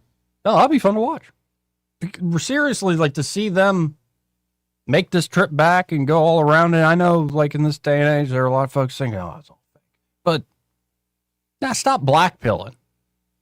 Stop despairing. No, I'm not looking at you. I didn't say nothing. I think some of this stuff is just remarkably inspiring. I just don't understand why they don't have a million cameras on that. So we're not looking at the window. I want to see 1,000 different views of the moon going around like that. And I saw some. So now you don't have enough pictures of the moon. Yeah, I would like to be able to just live stream it. Yeah. It sounds funny. Throw emojis up there. Bro emoji. I'm proud of you, man. That kind of thing. Like a plex. Yeah, exactly. Or an alien emoji. But I've seen some of the pictures, and I even talked about, I think they showed one a while ago where there's, we think of the moon as just being a gray dust ball pretty much, but they showed some actual different Oh, coloration yeah, things. it's really, really cool. So now I'm like, hey, why we drop nobody down there? Let's see what that's all about. Oh, there's Jessica Tarlov. Trump was true socialing about her all over her. Oh, yeah? Get her off the TV. She's terrible. Terrible. Yeah, it's kind of her job to be terrible. Isn't it, though? Yeah. And she does it pretty well. Like, if she started making a lot of sense, they'd be like, you're out of here. Please. We didn't hire you to make sense. We hired you to carry the water for the Democrats poorly. Exactly. I love that, by the way. Like on MS Now or CNN, you have the Republican on there. It's like, we didn't hire you to, number one, be affected, which is, there's the exception, Scott Jennings. That guy is a clip machine. You like that guy? He's okay. I mean, he's a homer for the team. Like, he's definitely a team player. Yes, very much so. And sometimes I get a kick out of the wrestling. You know what I mean? And by the way, WrestleMania's coming up. And Are you gonna watch? Yeah, I haven't watched any of the storylines this year. So you're just going to jump in Raw? Yeah, because you can catch up on the storylines pretty quick. Yeah. Okay. It's not like it's William Faulkner or anything. You're not going to be confused? No. I think I'll figure it out. And there was one year where it's like so-and-so was talking bad about my wife. Yeah. Yeah. And my wife came to one of the shows. Right. And he spit in her face. Ooh. So I whooped him. I And he hope talked so. about, he said he wanted to be the father to my children that I never could be. He questioned my manhood. You just don't do that. So you're going to get it in the ring. This is a no-holds bar. Steel cage Street match? brawl. No, we're not even doing a cage. Wow. If there's a popsicle stand, I'm sticking a stick in you. Man, Joey. There's a hot dog stand, I'm hit you with mustard. Big old thing of mustard. Slap you with a sausage. Now, you don't, when you watch wrestling now, in the Joey of 2026 where we're at right now, do you think you're going to be able to enjoy it as much as Joey 2024 did? Possibly more. Really? Yeah. Okay, cool. Because it's such a show. Yeah. Especially WrestleMania. They just do it up big. Big time escapism, though. I mean, Yeah, and it's not like I'm going to be like fixed to the TV. You're But gonna no, run out. but if Undertaker shows up, I turn into a mark immediately. I'm like, I know he's old, but he's never going to die. Are you going to run out and tell your grandfather, you wouldn't believe who's on now? Run back in there. Like the dong, lights go out. Then it's like CGI purple lightning everywhere. And you're like, oh no, the dead man. And so your grandfather, like, what is Joey doing in his room? What is all those lights? My God, he's broken in half.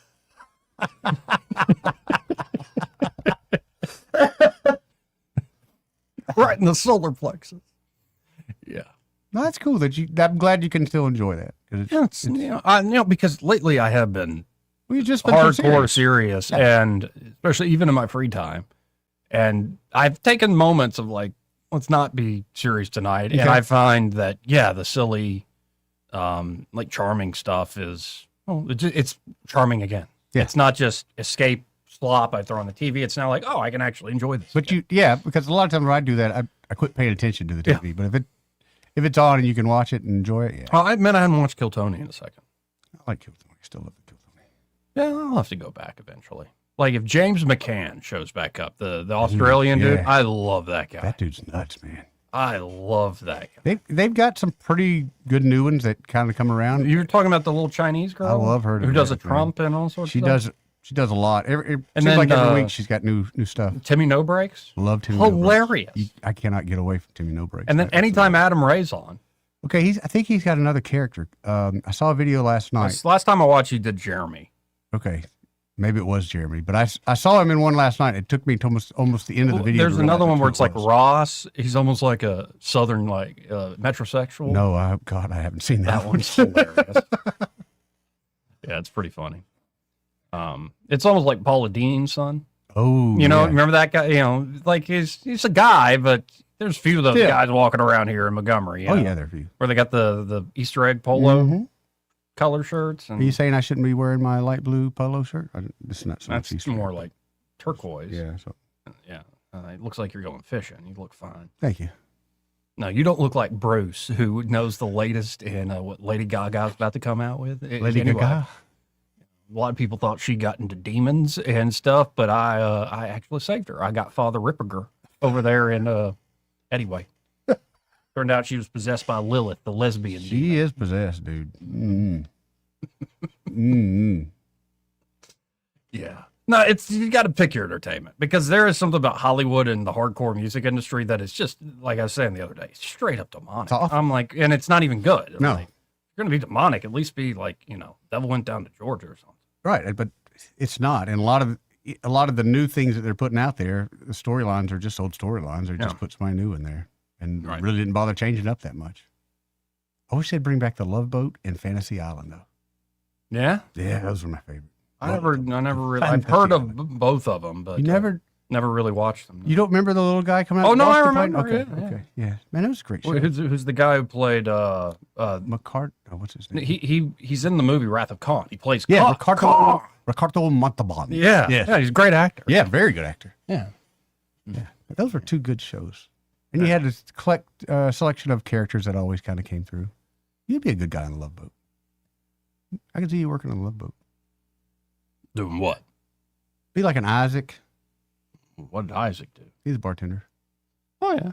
Last time I went on a cruise, yeah, it was right after I graduated from Auburn University. So this would have been 2011. Or, yeah, probably summer of 2011. Yeah. Whole family went. I, personally, thinking back on my mental state then, was a miserable wretch. I get it. And strangely, my mother gave me permission to drink as much as I wanted. She probably thought that was going to last one night, Joey, and you learn your lesson. Well, no, because when you get on the Disney cruise, you realize, oh, this is like families and young children. Piped in music everywhere. If I hear Under the Sea one more time, I'm going to. You're going to join Under the Sea. Yeah, I'm going to. I think it's actually trying to lead me there. Oh man. So, but no, I have good memories of. I got along with the bartenders, and there are all sorts of different bars like Paulo. Yeah, lives in Spain still. And Augusto lives in Brazil. Mm-hmm. Now, I can't remember the beautiful Slovenian chick's name. She wanted to be a dancer for Disney. But you could have helped her out with that. No, I couldn't have. Yeah, you could have. I mean, as far as she knows, you could have. No, with my little pot belly back then, getting in the way. Dude, dad bods were all the rage back then. Yeah. Still now, too, a little bit, I hope. Yeah. But then I remember being in the champagne bar, which was all like plush pink. Me and the bartender. I think it was Paulo. Okay. And like this elderly couple comes in and they go, this is our 18th Disney cruise. And here, young man, let me get you a drink. And slid over the table. I'm like, what is this? And it was like gold flake Mickey Mouse ears. Oh, cool. I was hoping it was going to be his room key. Yeah, I know. Yeah. No, it wasn't any. It turned out it wasn't creepy at all. He was just like, "Why is this guy alone? I'll get you a drink, and here's some gold." I'm like, "Yeah, all right. Well, I don't mind." I remember it to this day. Like, sweet fella. Anyway, a little bit different than my experience, Joey. Good food. That's the thing on the cruise ship. Now, we went, but we only, I think, went on 3 days, or so it wasn't that noticeable. But the buffets, do they get old over time? Yeah, I'd imagine so. Yeah. And they don't allow weed on the boats. You can't have nothing like that now, man. Which is a shame. Like that, a cruise ship is made for getting high. You can't have nothing like that now on boats. It's a shame. You can't have nothing. Making everybody pill pop. Well, no, they want you to buy their alcohol. Oh, yeah, making everybody drunks. That's what they do. Like we got a regular rookie Charles Bukowski over here. Well, honestly, who's more likely to fall over the boat, the drunk or the stoner? The drunk. Both. The drunk, more likely. The stoner thought he could fly. Mm-hmm. He see Gerald the dolphin out there and think Gerald's calling him. Especially like the stoners, like maybe snook on some shrooms, man.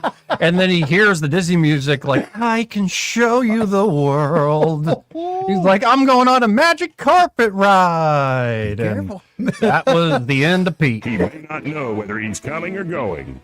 But whether you're going to work or coming home, Greg Budell is there. Mornings, 6 till 9, and afternoons, 3 till 6. Only on News Talk 93.1 FM, WACV. When you're hiring, have you ever felt like you're missing out on meeting truly great candidates for your roles? It seems impossible to find them, but they have to be out there somewhere, right?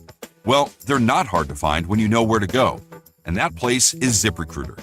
And right now, you can try ZipRecruiter for free at ZipRecruiter.com/radio. ZipRecruiter helps 10 million people with their job search every day. And because these people are actively looking for jobs just like yours, it's easy to find the right person right away. In fact, 4 out of 5 employers who post on ZipRecruiter get a quality candidate within the first day. But if you're not using ZipRecruiter, you're missing out. So see what it's like when the impossible is easy. When you go to ZipRecruiter.com/radio right now to try ZipRecruiter for free. Once again, that's ZipRecruiter.com/radio. ZipRecruiter.com/radio. Never miss out on great candidates with ZipRecruiter. Hey there, I'm Kim Williams with Alabama Home Mortgage. Our partnership with Blue Water Broadcasting has reached thousands of listeners in the River region. People listen, people call. Now there's mortgage savings for us all. Did you know that radio is the #1 reach platform in all of media? It's true. Call us to find out how to put radio's #1 reach to work for your business. Blue Water Broadcasting. Local folks helping local business. Hi, I'm Carl Schmidt, naturopath and owner of the Herb Shop Wellness Center at 8161 Vaughan Road. You know, with over 30 years experience in natural wellness, I've seen countless health fads come and go. A few years ago, we added a patented technology that actually activates your stem cells. It reverses the aging process at the cellular level. However, you do need proper hydration and targeted nutrition. At the Herb Shop, our advanced scanning and testing technology allows us to accurately assess your nutritional needs and get a customized plan for you. Come in today and see what the Herb Shop can do for you. This hour of News and Views is brought to you by our good friends at Cole Plumbing, 279-8919. Cole Plumbing is #1 in the #2 business. You don't have to dig a hole. They have proprietary pipelining technology. Ask them about their tankless water heaters. Remember, when you have trouble with your bowl, call on Cole. The premier place the River Region turns to for news, weather, traffic, and opinion. News Talk 93.1 FM WACV.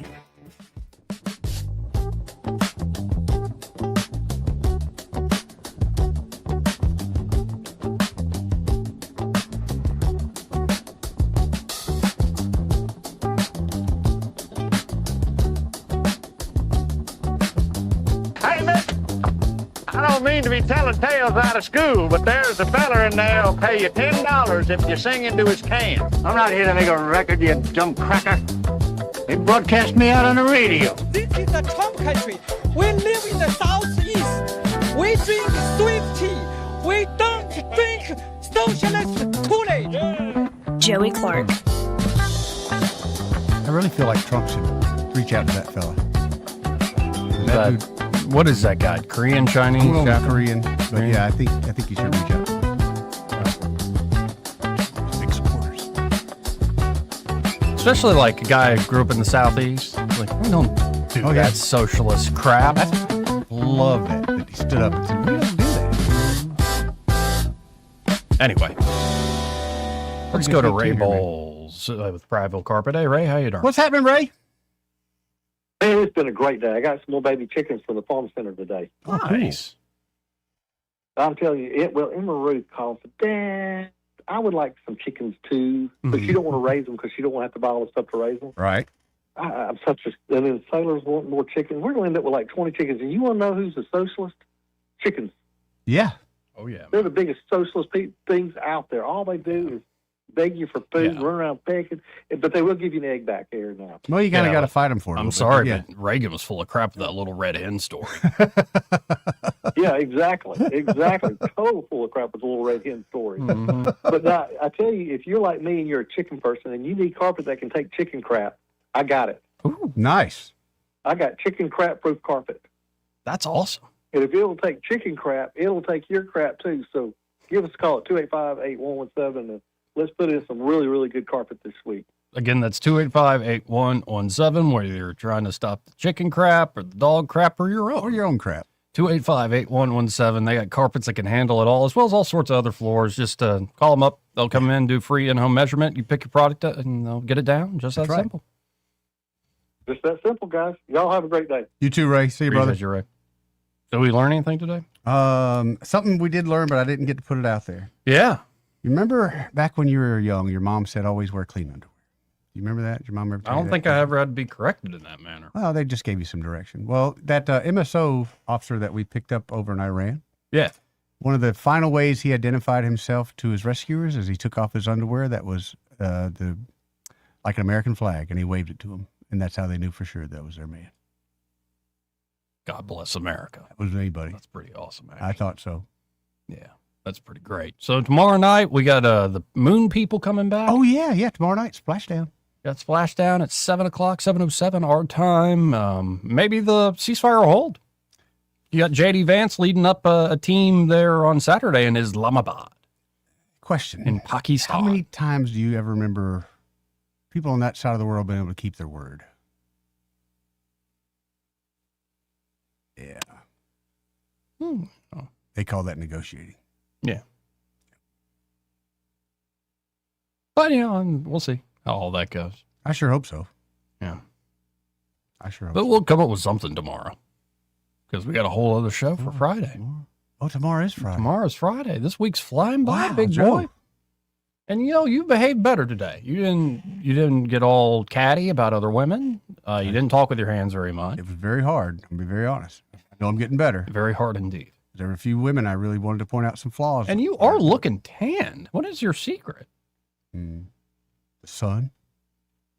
I don't believe it. I think he's up to something else, folks. We'll try to figure that out tomorrow. But happy hour with Greg coming up. He's next. Broadcasting from the Riverside Chevrolet Master Control Center, this is WACV Cusada, News Talk 93.1 FM. When it's Chevy, it's Riverside.